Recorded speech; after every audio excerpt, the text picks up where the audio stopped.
اعوذ باللہ من الشیطان اللعین الرجیم بسم اللہ الرحمن الرحیم الحمد للہ وکفا وسلام علی عبادہ الذین اصطفیٰ. درود بھیجیے محمد و آل محمد.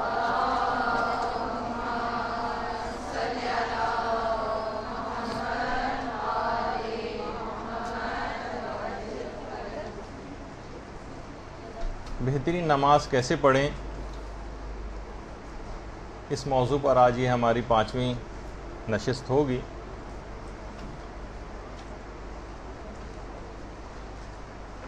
دیکھیے، یہ جتنی بھی عبادات ہم آپ لوگ کر رہے ہیں، خاص طور پر امام زمانہ علیہ السلام کی غیبت میں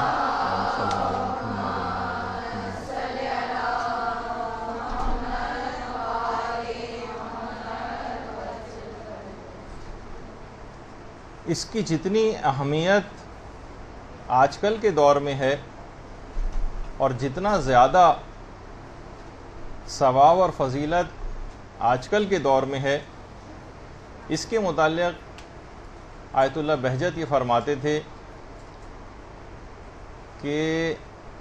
زمانہ غیبت میں عبادت کرنے کا جو ثواب اور فضیلت ہے وہ امام زمانہ کے ظہور میں عبادت سے بھی زیادہ ہے. یعنی جب خود امام موجود ہوتا ہے، اس سے بہت سی چیزوں میں بڑی ڈھارس رہتی ہے، بہت ساری باتیں ایسی ہوتی ہیں کہ مومن کے دل کو ایک تقویت رہتی ہے. لیکن جب کوئی بھی شخص اپنے امام سے دور ہوتا ہے، یعنی فزیکلی امام اس کے سامنے موجود نہ ہو، ان سے رابطہ کرنا اس کے لیے ممکن نہ ہو، تو پھر بہت ساری چیزوں میں اور خاص طور پر عبادت کرنے میں اس کے اعمال میں بہت سی کمی واقع ہونے لگتی. تو بڑی اہمیت والی بات ہے کہ آج کل کے دور میں اگر آپ اپنی عبادات کو اور اپنے شرعی وظائف کو آپ پورا کرتی رہیں گی تو بہت شرف اور فضیلت کی بات ہے، اور اس سے بھی زیادہ ہے کہ جو زمانے عصر ظہور میں آپ کریں گی. اور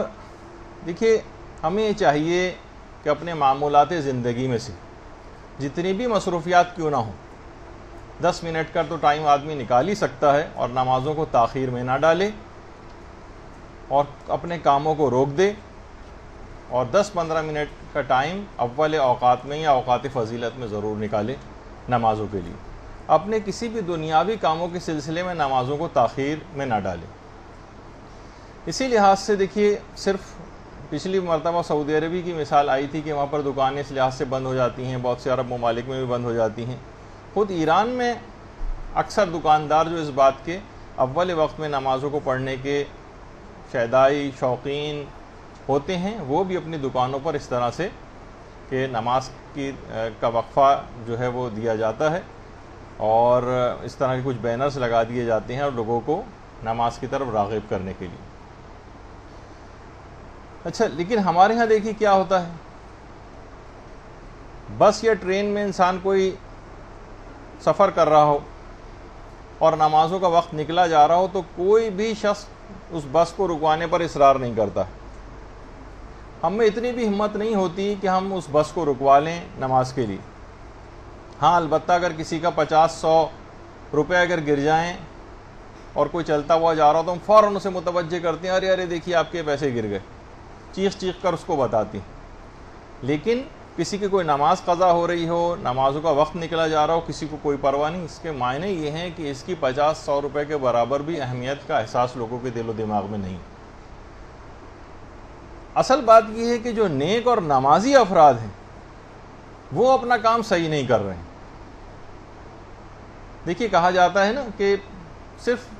چند سگریٹ پینے والے پورے ماحول کو دھوئیں سے آشنا کر دیتے ہیں، اور چند صرف اوباش اور غنڈے نما پورے محلے کی فضا کو مقدر کر کے رکھ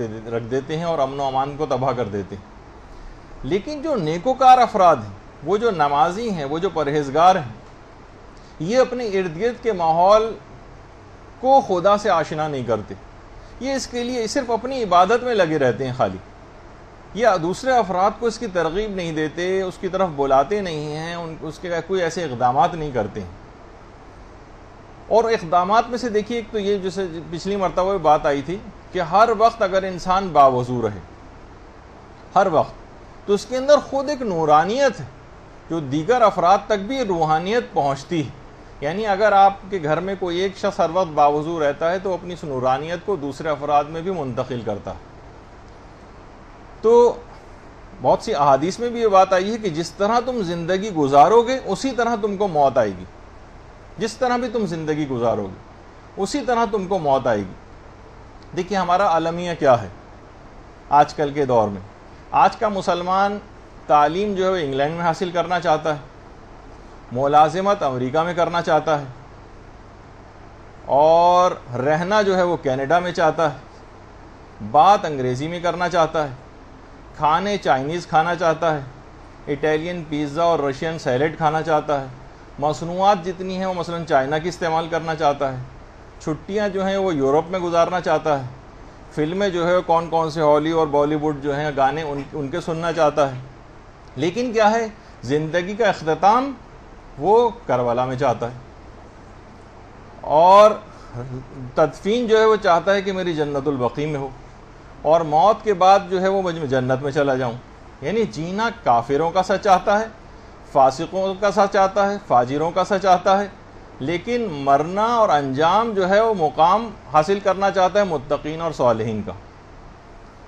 دنیا میں زندگی اسلام مخالفوں کی طرح سے گزارنا چاہتا ہے، بے نمازی بن کر، جس طریقے سے جو اور احکامات شریعت سے لاپرواہ افراد ہیں ان کی طرح سے زندگی گزارنا چاہتا ہے، اور موت اہل ایمان کی طرح سے چاہتا ہے. یہ ممکن نہیں ہے. جیسی زندگی اس نے گزاری ہے ویسی ہی اس کو موت آئے گی. یہ جو حدیث ہے نا آپ کے سامنے، جیسی تم زندگی گزارو گے ویسی تم کو موت آئے گی، اور جس انداز میں تم کو موت آئے گی اسی انداز میں تمہارا حشر ہوگا، اسی انداز میں تم قیامت میں اسی طرح سے اٹھائے جاؤ گے. تو دیکھیے اگر ہم زندگی گزاریں گے باوضو ہو کر، ہر وقت کوشش کریں کہ باوضو رہا جائے، تو ہمیں نمازوں کی معراج ملے گی. اور جو کوئی شخص بھی ہر وقت باوضو رہنے کی کوشش کرتا ہے تو وہ خود بخود نماز کے لیے اس کے اندر ایک آمادگی پائی جاتی ہے. ایک فائدہ یہ ہوگا جو ہماری نماز سے مربوط ہے، اور خدا اگر اس دوران وہ مر گیا تو خدا اس کو شہید کی موت بھی نصیب کرتا ہے، شہادت ملتی ہے، جو کہ وضو کی حالت میں اس دنیا سے جاتا ہے. اچھا دیکھیے بہت سارے ہمارے، جیسے میں نے ابھی کہا نا کہ ہم جو ہیں جو نمازی ہیں، پرہیزگار ہیں، باوضو رہنے والے افراد ہیں، یہ دوسروں کو ترغیب نہیں دلاتے، جس کی وجہ سے لوگوں میں نیکیاں پھیل نہیں رہی. برائی کرنے والے برائیوں کو بہت زیادہ پھیلاتے ہیں. دنوں رات آپ ٹی وی پہ دیکھ لیں کون سی برائی کس کس نت نئے اینگل سے کرنے والے کتنی محنتیں کر رہے ہیں اور کتنا پیسہ خرچ کر رہے ہیں. نیکوکار حضرات نہ تو تبلیغ کر رہے ہیں، نہ کوئی پیسہ خرچ کرتے ہیں دین کے لیے. تو پھر نتیجہ یہی ہوگا کہ جو بھی آدمی اس میں کام کرے گا وہی کامیابی بھی حاصل کرے گا. کامیابی تو کام سے ہوتی ہے نہ کہ حسن کلام سے. تو بہرحال ایک بزرگ تھے، وہ لوگوں کو دیکھیں کس طرح سے مشق کرواتے تھے اس کی. مہمانوں کے لیے دسترخوان لگ جاتا تھا، اور اس کے بعد مخاطب کر کے کہتے تھے جب مہمان دسترخوان پہ بیٹھ جاتے تھے کہ میری بات کو دل کے کانوں سے سنو. یہ کھانا جو تمہارے سامنے رکھا گیا ہے لا کر، جب اس کی فصل کاشت ہو رہی تھی تو وہ بھی کاشت کی گئی تھی وضو کے ساتھ. میں نے اس فصل کو پانی دیا تھا وضو کے ساتھ، اس فصل کو کاٹا تھا میں نے وضو کے ساتھ، گندم کو بھوسے سے الگ کیا تھا وضو کے ساتھ، گندم کو پیسا گیا تھا وضو کے ساتھ، آٹا گوندا گیا تھا وضو کے ساتھ، روٹی پکائی گئی تو وضو کے ساتھ، اور روٹی کو دسترخوان پر لایا بھی گیا تو وضو کے ساتھ. اب کیا ہی اچھا ہو کہ آپ بھی وضو کر کے اس کو تناول فرما لیں.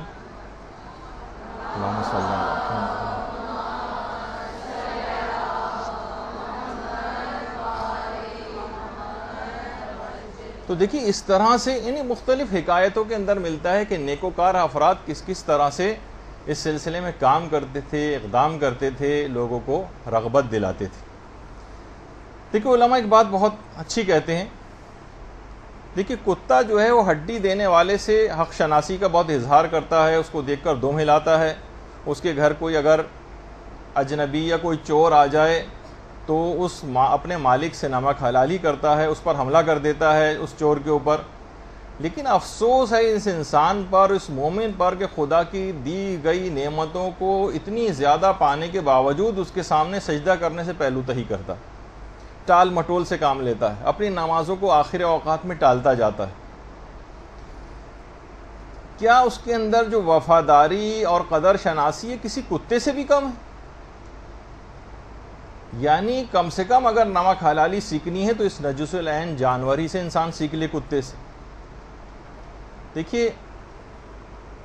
نمازوں کے سلسلے میں بھی یہ بات کہی جاتی ہے کہ خاص طور پر بے نمازی دوستوں سے بڑا پرہیز کرنے کی ضرورت ہے۔ یا تو آپ اتنے اثر انداز ان کے اوپر ہونے کی صلاحیت رکھتی ہیں کہ نہیں ہم یہ بے نمازی ہے نا تو ہم اس کو نمازی بنا دیں گے، لیکن عام طور پر ہوتا یہ ہے کہ بے نمازی افراد اپنا زیادہ اثر چھوڑ جاتے ہیں۔ تو اگر ایسا کچھ ہو رہا ہو تو آپ کو ان سے پرہیز کرنا لازم ہے۔ دیکھیے جس طرح گندی مچھلیاں ہوتی ہیں نا وہ پورے تالاب کو خراب کر دیتی ہیں، اسی طرح سے جو دین سے لاپرواہ ہوگا وہ آپ کو بھی دین سے لاپرواہی کر دے گا۔ اس کے لیے بہت ضرورت اس بات کی ہے کہ انسان دیکھیے ایک ماحول اپنے ارد گرد بنائے، اپنے اوقات کو درس قرآن کے لیے، درس احکام کے لیے، درس سیرت ائمہ معصومین کے لیے، پیغمبر اسلام کی سیرت کے، اس طرح سے مختلف دعاؤں کے پروگرامز ہیں اور حدیث قصہ کے پروگرامز ہیں، دعائے توسل ہو رہی ہے، دعائے کمیل ہو رہی ہے، دعائے ندبہ ہو رہی ہے۔ یہ سارے کے سارے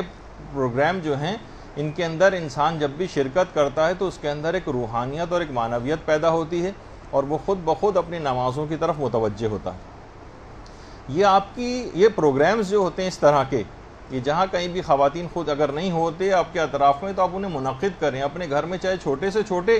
طور پر کیوں نہ صحیح۔ اس سے ایک بہت بڑا فائدہ یہ ہوگا کہ آپ کے دیکھیے ہر گھر میں ہر شخص ایک طرح کے لیول کا نہیں ہوتا۔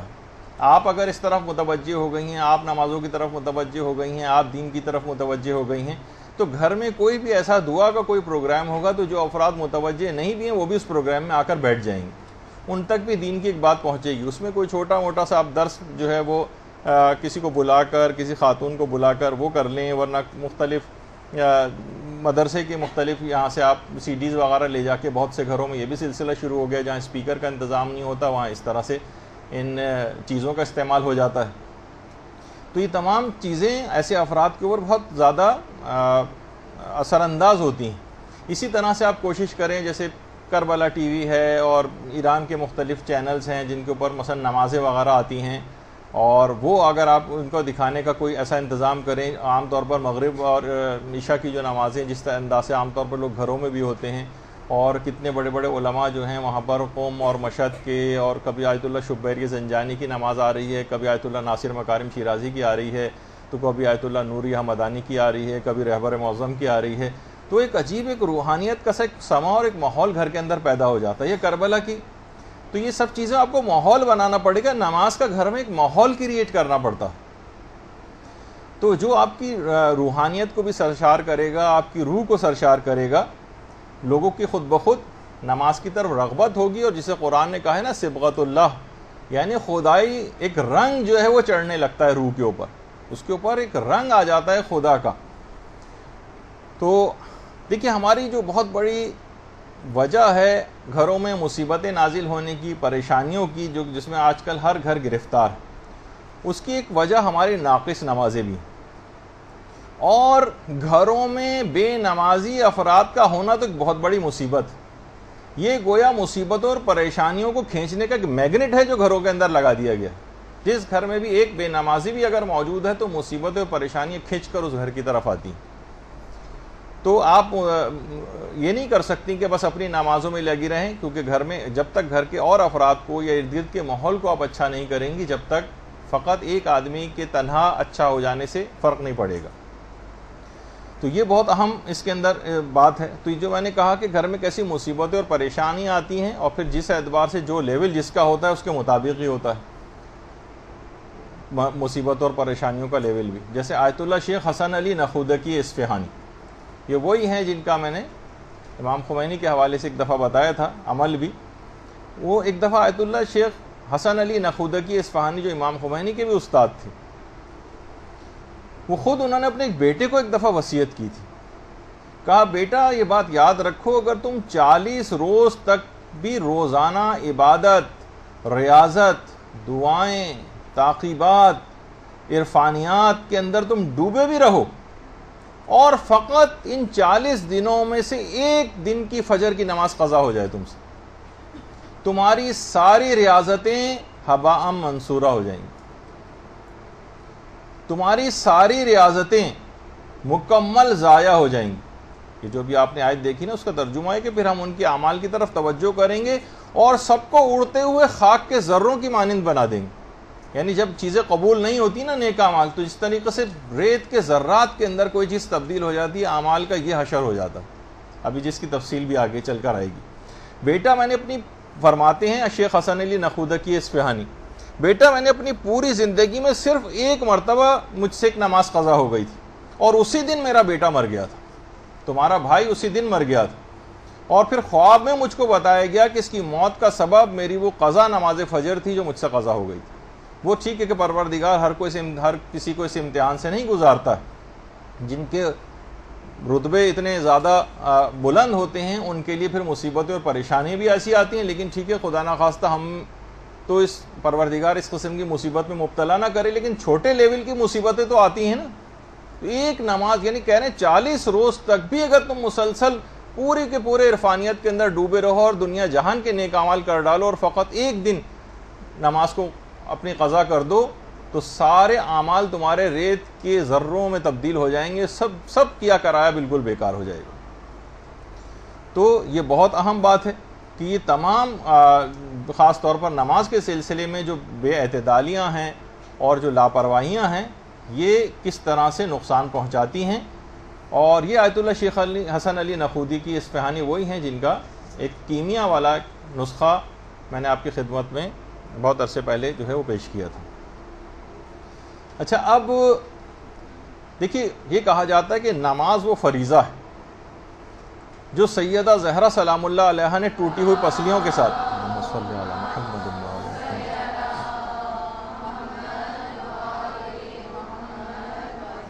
یعنی ہم اس نماز سے پہلو تہی کر رہے ہیں جو سیدہ زہرا نے ٹوٹی ہوئی پسلیوں کے ساتھ ادا کی تھی، حضرت زینب سلام اللہ علیہا نے بندھے ہوئے ہاتھوں کے ساتھ ادا کی تھی. دیکھیے کہا جاتا ہے نا کہ محسن نقوی کا جو شعر ہے کہ محسن اس نماز کو کیسے میں چھوڑ دوں، زینب جو پڑھ رہی تھی لاشوں کے درمیان. اس کو ان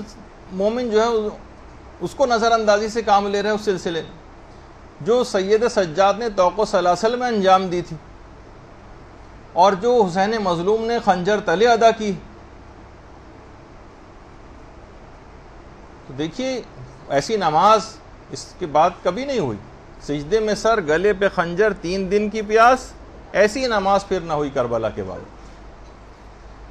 تو اس کو ماننے والے اتنی آسانی کے ساتھ اس کو ترک کر دیں اور اس کا حق ادا نہ کریں، چھوڑ کر سجدوں کو توہین محرم نہ کرو، بے نمازی ہو تو شبیر کا ماتم نہ کرو. کتنا اچھے شاعروں نے شعر اس سلسلے میں کہیں. جہاں نماز کے خلاف اشعار کہے گئے ہیں وہاں شاعروں نے اس کا بھی حق ادا کیا. تو بہرحال اب آ جائیے اپنے پچھلی گفتگو سے ہم متصل ہو جاتے ہیں یہاں پر کہ دیکھیے پچھلی بار ہماری گفتگو یہاں تک پہنچی تھی کہ اذان و اقامت دے کر ہم فارغ ہو گئے تھے، اور اب ہم تکبیرۃ الاحرام کہنے جا رہے ہیں. لیکن تکبیرۃ الاحرام کہنے سے پہلے کچھ مستحبات ہیں اور اس کے بعد نیت کرنا ہوتی ہے نماز کی. دیکھیے ایک دعا ہے، اگر یہ بھی آپ یاد کر لیں، ورنہ دیکھ کر بھی پڑھی جا سکتی. ظاہر ہے بھی تو نماز شروع نہیں ہوئی کہ مکروہ ہونے کا کوئی مسئلہ ہو. وجہت وجیہ للذی فطر السماوات والارض، یہ والی جو پوری دعا آپ کے سامنے ہے، یہ آپ کو تمام کتابوں کے اندر بھی مل جائے گی. اس کو مستحب ہے کیونکہ ہم کوشش کر رہے ہیں کہ ہم بہتر سے بہتر نماز پڑھیں. تو اذان اور اقامت کے بعد اکثر علماء اس دعا کو بھی پڑھتے ہیں. اس کو اگر اس دعا کو پڑھ لیا جائے تو بہت اچھا ہے. اور اس کے علاوہ اگر آپ اپنے گناہوں سے استغفار کر لیں، صرف ایک مرتبہ استغفر اللہ ربی و اتوب الیہ سچے دل سے کہہ دیں، تو دیکھیے نماز قبول ہوتی ہے جب ذمے آپ کی دعائیں بھی اس وقت قبول ہوتی ہیں کہ جب آپ کے ذمے کوئی گناہ نہ ہو. تو اگر صرف اتنا سا جملہ اگر آپ کہہ دیں استغفر اللہ ربی و اتوب الیہ، تو سچے دل سے آپ کہیں گی تو آپ کی تمام گناہ بھی معاف ہو جائیں گے، اور اس کے بعد جو نماز پڑھی جائے گی وہ بھی انشاءاللہ ضرور قبول ہوگی، اور اس کے نتیجے میں دعائیں بھی قبول ہوں گی. البتہ یہ اتنا یاد رہے کہ اکثر لوگ اس کو خاص طور پہ پیش امام حضرات یا لوگوں کے دماغ میں یہ ہوتا ہے کہ دیکھیے اس کا عادل ہونا ضروری ہوتا ہے. لیکن لوگ کہتے ہیں کہ ٹھیک ہے اگر عدالت ہمارے سامنے کسی آدمی نے گناہ کیا اور وہی پیش امام بن کے کھڑا ہوا ہے اور وہ نماز سے پہلے استغفر اللہ ربی و اتوب الیہ کہہ رہا ہے، تو کیا اس کا یہ کہنا اس کی عدالت کو واپس لے آتا ہے؟ تو علماء نے کہا نہیں، اس جملہ کہنے سے عدالت واپس نہیں آتی جب تک کہ آپ کو یقین نہ ہو جائے کہ اس نے وہ جو گناہ آپ کے سامنے کیا تھا اس کی توبہ کی. لیکن اس میں کچھ باتیں مسائل اور بھی ہیں جو کہ ذرا باریکیاں ہیں، اس مسئلے کے اندر کچھ تفصیل بھی ہے لیکن اس کو چھوڑتے ہوئے. اچھا، اب آپ کے سامنے ہم کچھ ایسی چیزیں بھی پیش کر رہے ہیں تاکہ آپ کو اندازہ ہو جائے کہ خود مجتہدین کرام بھی کتنا زیادہ ان چیزوں کا اہتمام کرتے ہیں.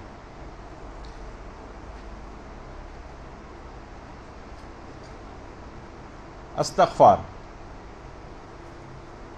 اللہ اکبر، اللہ اکبر، لا الہ الا اللہ. اب دیکھیے استغفار کریں گے تکبیرۃ الاحرام سے. اعوذ باللہ السمیع العلیم من الشیطان الرجیم. الہی استغفرک من جمیع ذنوبی و اتوب الیک. اللہ اکبر. بس اتنا آپ حی علی خیر العمل، حی علی خیر العمل، قد قامت الصلاة، قد قامت الصلاة. اللہ اکبر، اللہ اکبر، لا الہ الا اللہ،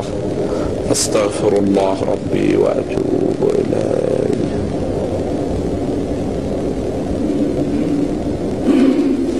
اللہ اکبر. آپ نے دیکھا کہ صرف اتنا سا جملہ آپ کو کہنا ہے اور سچے دل سے کہنا ہے، تو انشاءاللہ آپ دیکھیں گی کہ بالکل آپ کی اس کے بعد ساری نمازیں جو ہے وہ قبول ہو جائیں گی، کیونکہ استغفار کر لیا، سارے گناہ معاف ہو گئے، اب نماز بھی قبول ہوگی انشاءاللہ اور دعائیں بھی اس کے بعد قبول ہوں گی. اور اگر ممکن ہو سکے تو رجا کی نیت سے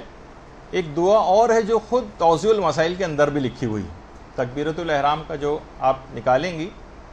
جہاں پر ہیڈنگ، وہاں پر یہ دعا موجود ہے.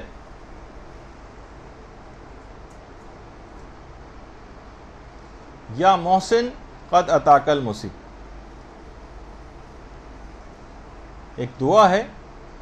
اور ہم آپ کو سناتے ہیں کہ مجتہدین بھی اس دعا کا بڑا اہتمام کرتے ہیں، البتہ بنیت رجا یہ دعا پڑھی جاتی.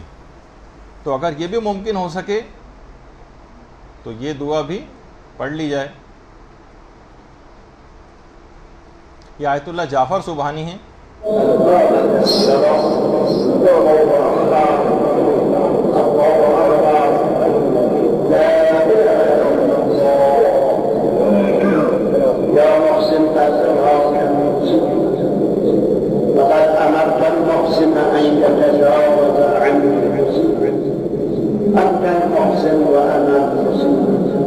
تتجاوز يا رب عن قبيح ما عندي عند جميل ما عندك.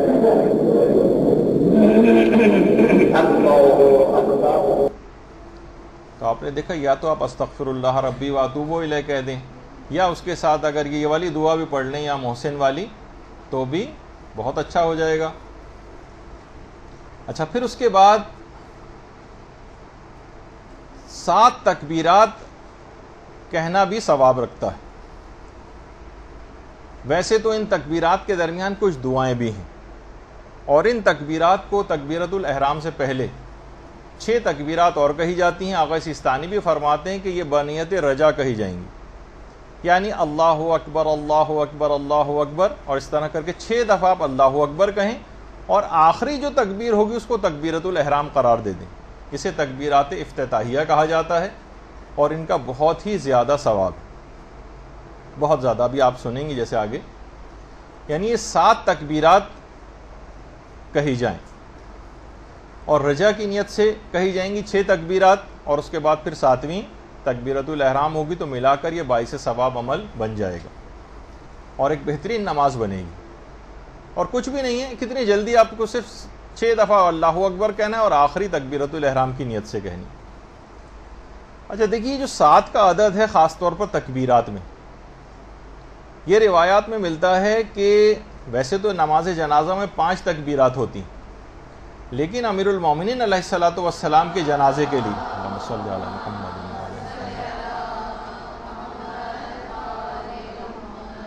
محدث نوری نے بھی اس روایت کو لکھا ہے کہ امیر المومنین کے جنازے میں 7 تکبیرات جو ہیں وہ ادا کی گئی تھیں, اور مولانا نے باقاعدہ امام حسن علیہ السلام کو بلا کر وصیت کی تھی کہ بیٹا میرے جنازے پر 7 تکبیرات پڑھنا, ورنہ عام طور پر تو جنازے میں 5 ہوتی ہیں. اور شیخ مفید نے اپنی کتاب ارشاد میں بھی اس روایت کو لکھا ہے, اور اس کے علاوہ ابن طاؤس نے فرحت الغرا کے نام سے جو کتاب ہے اس میں بھی اس روایت کو لکھا ہے. اور مولا نے یہ بات بھی کہی تھی کہ میرے بعد اگر کسی کے لیے کسی کے جنازے میں 7 تکبیرات جائز ہوں گی تو وہ فقط اور فقط حضرت قائم ہوں گے, ان کے علاوہ کوئی اور نہیں ہو سکتا. اللہم صلی علی محمد.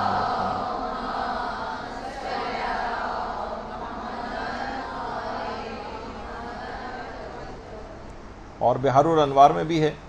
اور شیخ عباس قمی نے بھی اپنی کتاب منتہی الاعمال میں لکھا ہے اس کو, کہ پیغمبر اسلام نے, دیکھیے جو تکبیرات ہیں, ویسے تو اس پہ تکبیرۃ الاحرام جب ہم ذکر کریں گے اس وقت اس کی بڑی تفصیل آئے گی.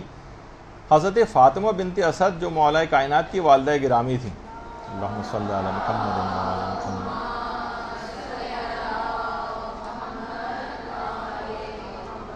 ان کے جنازے میں پیغمبر نے 40 تکبیرات کہی تھی, 40. اور روایت میں کہ حضرت حمزہ کے جنازے میں 70 تکبیرات کہی گئی ہیں, 70. یہ مدینے میں حضرت حمزہ سید الشہداء کی قبر مبارک ہے. درود بھیجیے محمد علیہ وسلم.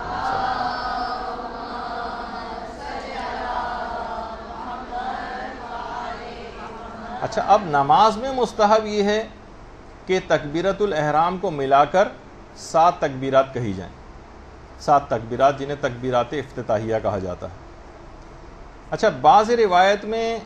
ہر تکبیر کے بعد یا چند تکبیرات کے بعد کچھ دعائیں بھی ہیں جو کہ فی الحال ہم ان کو ذکر نہیں کر رہے, لیکن آپ تو براہ راست تاکہ اس پہ عمل کرنا شروع کر دیں, بس 6 دفعہ اللہ اکبر اللہ اکبر اللہ اکبر کہہ کے پھر 7ویں تکبیرۃ الاحرام کہہ دیں,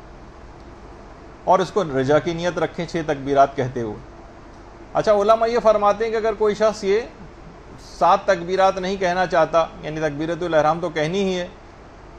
ملا کر 7 ہوتی ہیں, تو وہ 3 پر بھی اکتفا کر سکتا ہے اور 5 پر بھی اکتفا کر سکتا ہے, ثواب اس میں بھی اس کو انشاءاللہ ملے گا. لیکن جب اتنی سیکنڈز کا عمل ہے تو پھر 7 کرنے میں ہی کیا حرج ہے. تو اس لحاظ سے علماء نے یہ بات بھی کہی گئی کہ دیکھیے کہ رسول نے نماز کو مومن کی معراج قرار دیا, یعنی یہ بارگاہ ملکوتی میں پرواز کا ایک بہترین ذریعہ ہے نماز. اور پرواز کے لیے علماء عرفان کہتے ہیں کہ 7 آسمانوں کو عبور کرنا لازم ہوتا ہے. جب بھی ایک تکبیر کہی جاتی اللہ اکبر, آسمان کا ایک پردہ کھل جاتا ہے. لہٰذا ان 7 پردوں اور 7 حجابات کو دور کرنے کے لیے یہ 7 تکبیرات کہی جانی چاہیے. باقاعدہ ہشام نے امام موسی کاظم علیہ الصلوۃ والسلام سے روایت بھی بیان کی ہے, اللہم صلی علی محمد.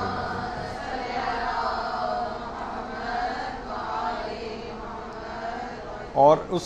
اس روایت میں اس کی وجہ بھی بیان کی ہے, جو کہ کتاب من لا یعذرہ الفقی میں شیخ صدوق نے نقل کی ہے, کہ جب پیغمبر اسلام نے آسمانوں کی سیر کی تھی تو پیغمبر اسلام 7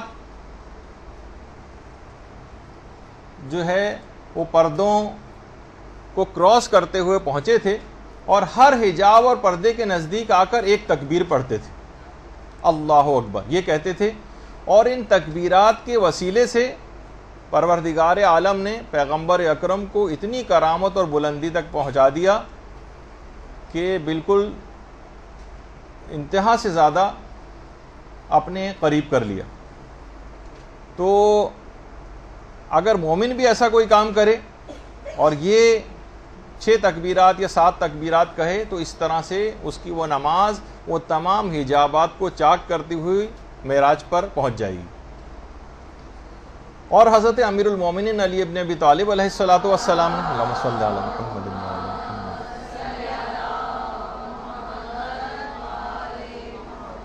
ان تکبیرات افتتاحیہ کو صفات ثبوتیہ اور سلبیہ کی تصدیق قرار دیا، یعنی یہ اگر آپ نے 6 تکبیرات کہیں اور 7ویں تکبیرۃ الاحرام تو گویا آپ نے پروردگار کے اندر جو صفات ثبوتیہ پائی جاتی ہیں اس کی تصدیق کر دی، اور جو پروردگار کی ان تمام صفات جو اس میں نہیں پائی جاتی ان کی نفی اس کی بھی تصدیق کر دی، اس لحاظ سے کہ وہ چیزیں پروردگار کے اندر نہیں پائی جاتی۔ تو یہ خود کتنا بڑا ثواب اور فائدہ دلوانے والی چیز ہے کہ ان تکبیرات کے ذریعے آپ کی نماز اتنی بلندی پر بھی جا رہی ہے اور آپ صفات ثبوتیہ اور سلبیہ کی تصدیق بھی کر رہی ہیں۔ اور اس کا ایک بہت بڑا فائدہ فضل ابن شازان نے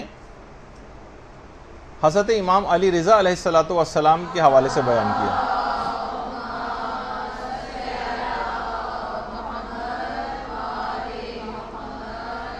ہمارے 8ویں امام کے صحابی فضل ابن شازان، ان کا نیشا پور میں مزار بھی ہے،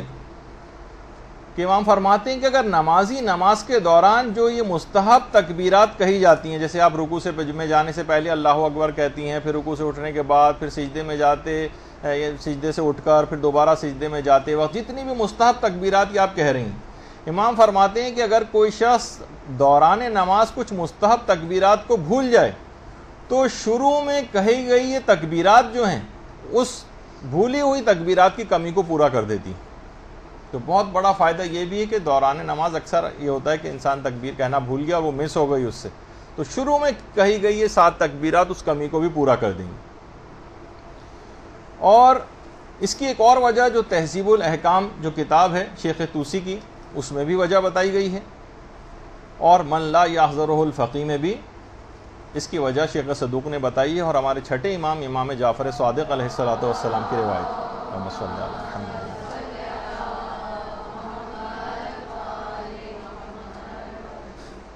6ٹھے امام فرماتے ہیں کہ ایک دفعہ پیغمبر اسلام نماز کے لیے کھڑے ہوئے،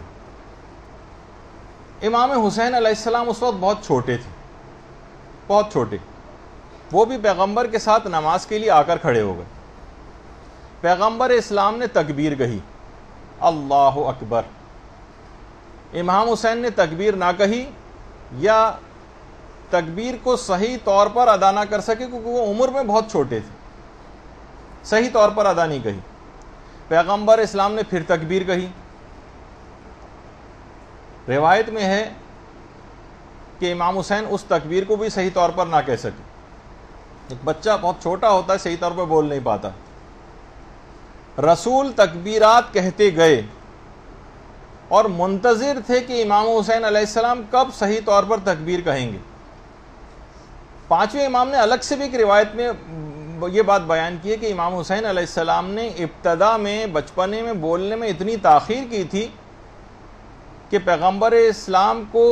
امام حسین کی قوت گویائی نہ ہونے کا خوف پیدا ہو گیا تھا۔ یہ 5ویں امام کی باقاعدہ روایت۔ خیر پیغمبر اسلام تکبیرات کہتے گئے، یہاں تک کہ جب پیغمبر نے 7ویں تکبیر کہی تو امام حسین نے بھی کہا اللہ اکبر، بالکل صحیح طرح سے۔ اس وقت سے یہ تکبیرات افتتاحیہ مستحب قرار پائیں۔ درود بھیجی محمد صلی اللہ علیہ وسلم۔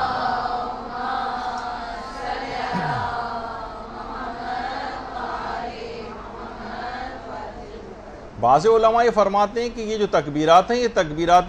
تکبیرۃ الاحرام کے بعد بھی کہی جا سکتی ہیں، لیکن احتیاط مستحب ہے یا اولیٰ ہے یا بہتر یہ ہے کہ یہ 6 تکبیرات رجا کی نیت سے پہلے کہی جائیں اور اس کے بعد پھر 7ویں تکبیرۃ الاحرام کی نیت سے کہی جائے۔ اچھا، اس سلسلے میں علماء کیا ارشاد فرماتے ہیں؟ اس کی باقاعدہ وجہ جو ابھی آپ نے اس لحاظ سے سنی ہے، یہ آیت اللہ وحید خراسانی نے بھی اپنے ایک درس کے اندر بیان کی ہے۔ روایات تکبیرت الافتتاح رو بخوانید. چرا 7 تکبیر؟ سر 7 تکبیر چیه؟ 7 تکبیر چون حجب 7 حجابه، 7 تکبیر معین شده. چه شد که معین شده؟ ریشش این بود که ایستاد به نماز، پسر خردسالی که روز عاشورا سکش به نام او خورده آمد کنارش ایستاد. پیغمبر فرمود الله اکبر، این پسر هم گفت الله اکبر. درست نگفت، هنوز طفل به زبان نیامده بود. به تکبیر 7م تکبیر رو درست گفت. جبرئیل نازل شد گفت تکبیرات 7 باید باشه تا حجب به این تکبیر خرق بشه. از اونجا این اثر روی خاک قبر حسین ابن علی آمد. این امام حسینه. این چنین او رو بشناسیم، این چنین به مردم معرفیش کنید. شاید نظر لطف فرزند.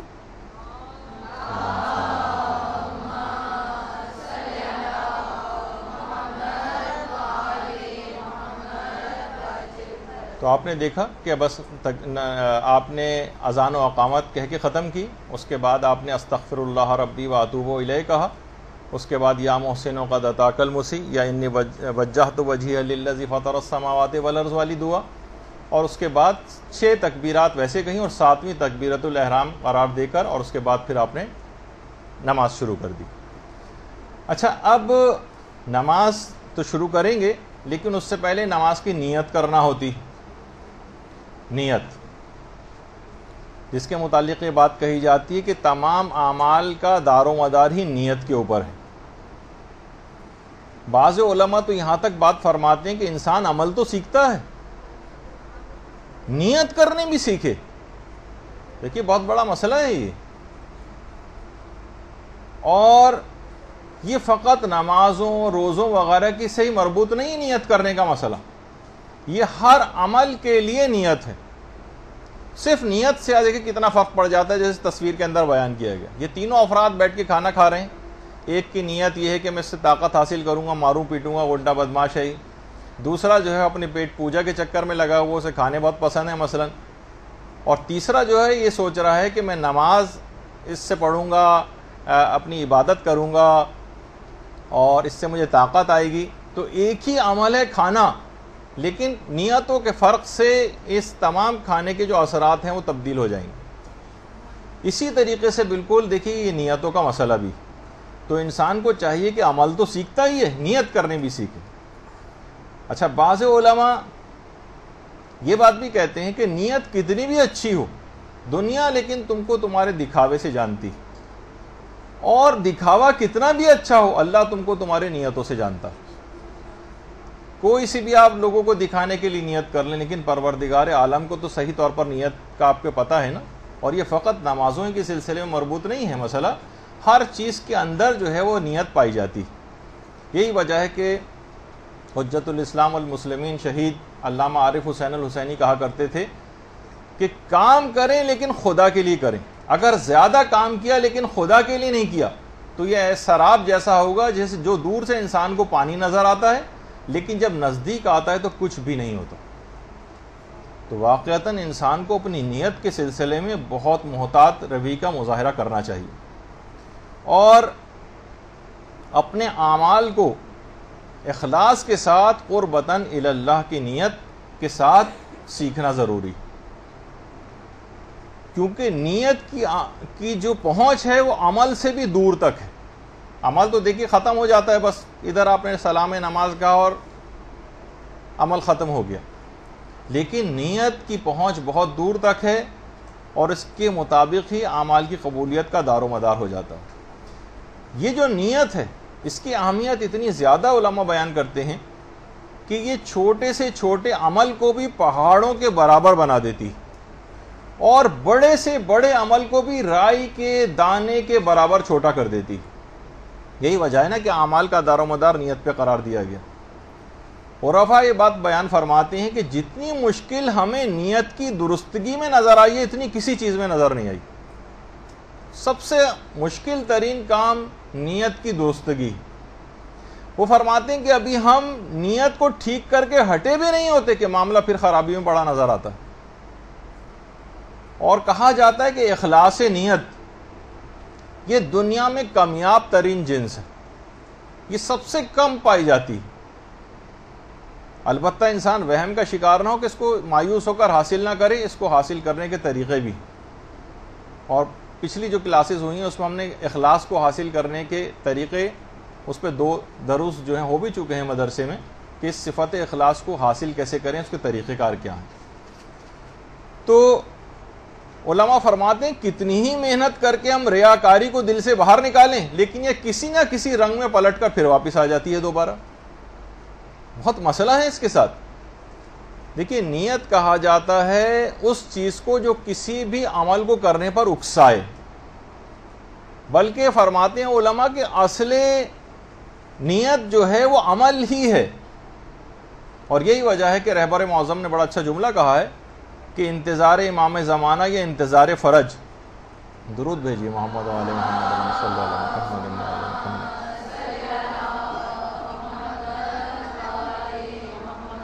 یہ کسی قلبی کیفیت کا یا کسی نیت کا نام نہیں بلکہ یہ عمل سے عبارت ہے۔ رہبر معظم یہ بات کہتے ہیں کہ یہ نہیں کہ آپ انتظار فرج کے معنی ہیں کہ آپ کیلنڈر لے کے بیٹھ جائیں یا بس جیسے آدمی گھر میں بیٹھا ہوا انتظار کر رہا ہوتا ہے، نہیں، وہ فرماتے ہیں کہ یہ عمل سے عبارت ہے۔ یعنی انتظار فرج کو جب بھی افضل عبادت کہا گیا ہے یعنی ایک عمل کا نام ہے، یہ صرف خاموش بیٹھنے کا نام نہیں، یہ اپنی دینی ذمہ داریوں سے پہلو تہی کر کے چشم پوشی کرنے کا نام نہیں، یہ ایک ایکٹیو دینی لائف گزارنے کا نام ہے انتظار فرج۔ تو اب یہ بات ہے کہ دیکھیے نیت، جو بھی نیت عمل کو آواز نہ دے وہ بیکار ہے۔ جب ہی کہا جاتا ہے نا کہ آوارہ گرد کی کوئی منزل نہیں ہوتی، اس کا کوئی نیت اور ارادہ نہیں ہوتا، بس نکل گیا باہر، ادھر جا رہا ہے ادھر جا رہا ہے، اسی کو آوارہ گرد کہتے ہیں۔ اور نیت کے بغیر کبھی کوئی چیز وجود میں نہیں آتی، اور ہر کام میں نیت ہے۔ نہ کوئی چیز وجود میں آ سکتی ہے نیت کے بغیر، نہ کوئی چیز باقی رہ سکتی۔ دیکھیے ذہنی تصور سے ہماری نیت کا آغاز ہوتا ہے، جو پھر وہ تصور پھر عزم و ارادے میں ڈھلتا ہے، پھر عمل وجود میں آتا ہے۔ ایک چھوٹا سا دانہ ترقی کرتے کرتے کھیت میں تبدیل ہو جاتا ہے، اور اگر اسی کھیت کو کیڑا لگ جائے تو پورا کھیت برباد نظر آتا ہے۔ یہی حال نیتوں کا بھی۔ اور کبھی کہا جاتا ہے کہ نیتیں آندھیوں کی طرح اختیار کر لیتی ہیں کہ تمام عمل کو وہ آندھی برباد کر کے رکھ دیتی، اور اسی کو اعمال کا ہفت ہونا کہا جاتا ہے۔ نیتوں کی وجہ سے اعمال بھی ہفت ہو جاتے ہیں۔ ایک ہے ہمارے غلام علی وزیری صاحب سے کبھی آپ فرمائش کر کے سنیے گا، اس کو بہت اچھا ایکسپلین کرتے ہیں کہ ہوتا ہے اعمال کا ہفت ہو جانا اور ایک ہوتا ہے اعمال کا ضبط ہو جانا۔ ہفت میں اور ضبط میں فرق ہے، اس کی ایک بڑی اچھی تفصیل بیان کرتے ہیں جو انہی سے آپ سنیے گا۔ اچھا، اب اپنے عمل کو انسان کبھی بھی بڑا نہ سمجھے، وہی نہ سمجھے کہ میں نماز پڑھ کر گویا اللہ کے اوپر ایک بہت بڑا احسان کر رہا ہوں، جیسے کہ عام طور پر اس طرح کے بہت سے خیالات انسان کے دل و دماغ میں پیدا ہوتے ہیں۔ ایک سینئر طالب علم تھے ایک مدرسے کے، وہ نماز جماعت، کیونکہ بہت سینئر ہو گئے تھے، نماز جماعت نہیں پڑھاتے تھے، لیکن جب بھی ان کے استاد ان سے کہتے بھائی آپ نماز جماعت جو ہے پڑھائیے، وہ کہتے نہیں ابھی میں اس قابل نہیں ہوں۔ تو ان کے استاد بڑا اچھا جملہ کہتے تھے کہ جب تک آپ اپنے آپ کو اس قابل نہیں سمجھتے جب تک پڑھاتے رہیے، اور جب کسی قابل سمجھنے لگیں گے اس وقت پڑھانا بند کر دیجیے گا۔ مقصد کہنے کا یہ ہے کہ اپنے آپ کو بڑا سمجھنا، یہ تو جب خیال پیدا ہو گیا تو وہیں سے ہی خرابی شروع ہو جائے گی۔ جب ہی کہا جاتا ہے کہ آپ لوگ بھی اپنی نیت کو، یہ جو علم دین حاصل کرنے آپ آ رہی ہیں، آپ کی نیت یہ نہیں ہو کہ میں بہت بڑی کوئی آپ نے ایک آئیڈیل بنایا ہوا ہے کہ میں فلاں عالمہ کی طرح سے، فلاں ذاکرہ کی طرح سے، کتنی اس کی شہرت ہے، وہ دیکھیے ٹی وی پر آتی ہے، وہ اس کو نہ فلاں ٹاک شوز کے اندر بلایا جاتا ہے، خود بخود آپ کہیں میں ایسا بننا چاہتی ہوں. اس کا مطلب یہ ہے کہ آپ کے دل و دماغ کے اندر اس لحاظ سے کوئی بڑا بننے کی فکر پائی جاتی. دیکھیے آیت اللہ وحید خراسانی، جن کا ابھی آپ تکبیرات افتتاحیہ کے سلسلے کی گفتگو سن رہی تھیں، یہ خود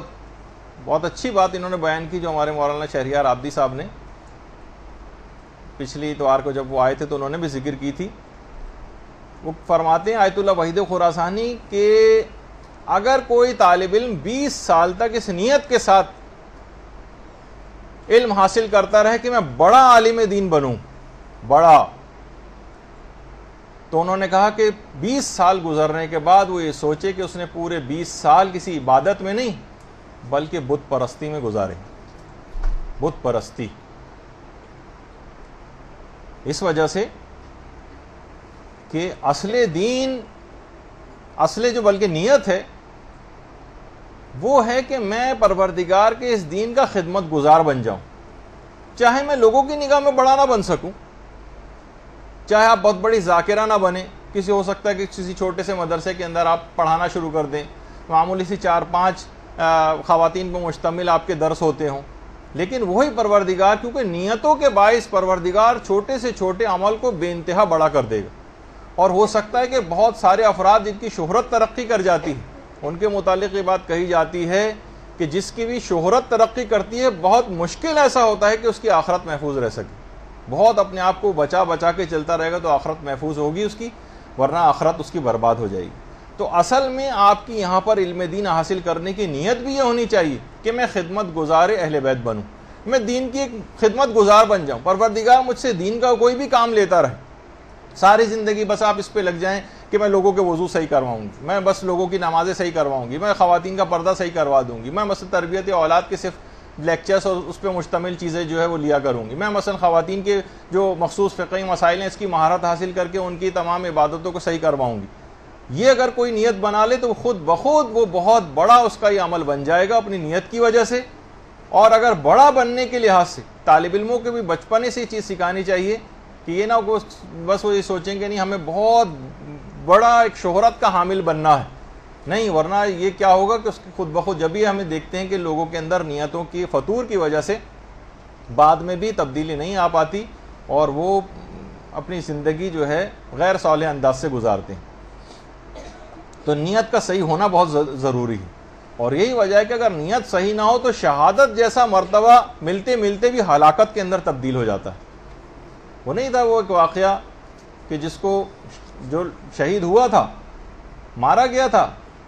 لیکن اس کا نام تاریخ کے اندر قتیل الحمار کے نام سے مشہور ہو گیا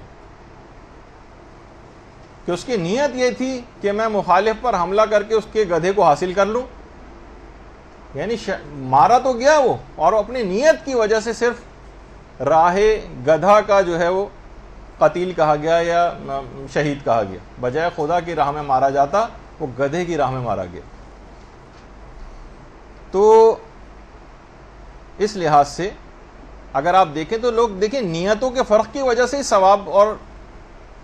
اثرات اس کے مرتب ہوتے ہیں. ریڈ لائٹ پر جب سرخ سگنل جو ہے روشن ہوتا ہے کسی جگہ پر، سب لوگ کھڑے ہوئے ہوتے ہیں انتظار میں. کتنے افراد ایسے ہیں جن کی نیت قانون کا احترام ہوتی، اور کتنے افراد ایسے ہیں کہ جو وہاں پر رکے کھڑے ہوتے ہیں پولیس والوں کے یا چالان کے خوف سے. تو کھڑے ہوئے سب نظر آئیں گے آپ کو، لیکن نیتوں کے فرق سے معاملات بہت تبدیل ہو جاتے ہیں. اگر نیت الہی نہ ہو، نیت الہی نہ ہو تو عمل عبث ہو جاتا ہے. یہی وجہ ہے کہ ہمارے چھٹے امام جعفر صادق علیہ الصلوۃ والسلام فرماتے ہیں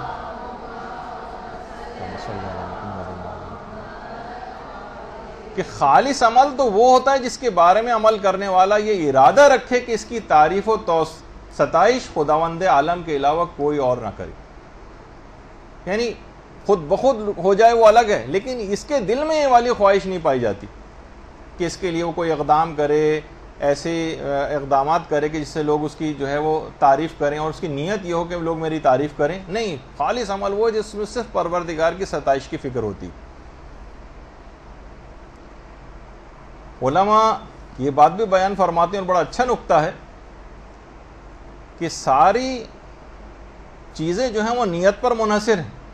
مادی اعتبار سے 2 روٹیوں کی اتنی اہمیت نہیں تھی، مگر خالص الہی نیت کی وجہ سے پورا سورہ دہر نازل ہو گیا. اللہم صلی علی محمد.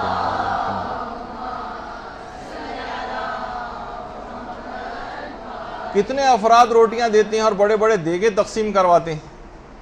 اور وہاں سو کی 2 روٹیاں صرف دی گئی تھیں اور پورا سورہ دہر یا سورہ انسان نازل ہو گیا. تو یہ صرف نیتوں کی وجہ سے ہوتا ہے. اور نیتوں کا پتہ چلتا ہے، ہمیشہ یہ بات یاد رکھ لیجئے کہ نشیب و فراز میں حالات کی، یہ بہت پرسکون زندگی جس میں کوئی چہل پہل اور وہ حرکت نہ ہو، اس کے اندر بعض اوقات نیتیں چھپی رہ جاتی ہیں. صرف عمل سامنے ہوتا ہے، اس پہ انسان قیاس کرنے لگتا ہے. نہیں، جب حالات کے مد و جزر اور نشیب و فراز آتے ہیں نا، اس وقت صحیح نیتوں کا پتہ چلتا ہے. دیکھیے، اگر نیت قوی ہے تو بدن کا ضعف عمل کو روک نہیں سکتا. آپ نے دیکھا نا کتنے بزرگ افراد ہوتے ہیں ایسے، ہم حج و عمرے کے اوپر دیکھتے ہیں کہ بالکل رکوع کی حالت میں تقریباً چل رہے ہوتے ہیں، جو کہ ہم سوچتے ہیں کہ یہ تو ان کو تو اپنے ملک سے یہاں پر آنا نہیں چاہیے تھا، لیکن حج جیسی صعوبت کو برداشت کرتے ہیں آ کر بالکل رکوع کے اندر، یعنی سیدھے طور پر بھی نہیں کھڑے ہو سکتے، اتنے بزرگ افراد. تو اگر ان کی نیت قوی ہوتی ہے تو بدن کا ضعف پھر عمل کو نہیں روکتا، اور اچھی نیت ہی اپنے صاحب کو جنت کی طرف لے جاتی.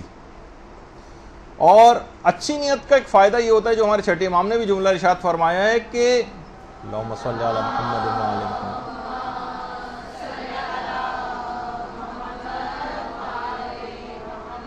کہ حسن نیت سے رزق میں بھی اضافہ ہوتا ہے. آپ صرف اچھی نیت، ہر ایک کے متعلق اچھا گمان، اچھی نیت، خود بخود آپ دیکھیں گے رزق کے دروازے آپ کے لیے کھلنے لگیں گے. کسی کا کوئی برا نہیں چاہیں، ہر کام اچھی نیت کے ساتھ شروع کریں، اس کو انجام تک لے جائیں. تو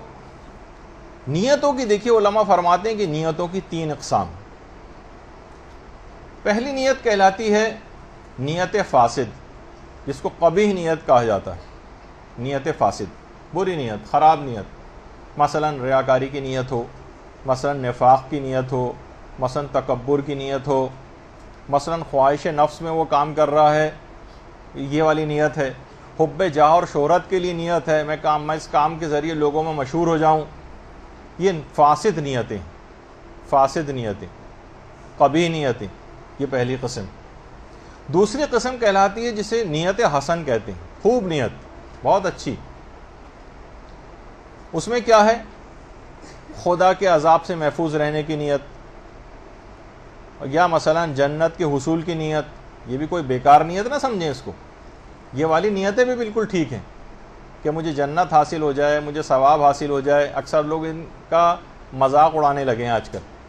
اور وہ امیر المومنین والی نیت کو کہتے ہیں کہ بس صرف وہ ہونی چاہیے خدا کو خدا جان کر. وہ ان کا رتبہ اور مرتبہ ہے، عام لوگوں کے لیے اس تک پہنچنا بھی بے انتہا تقریباً ناممکن کے قریب ہی ہو سکتا ہے. اگر کوئی بہت درجہ حاصل کر لے تو ایک الگ بات.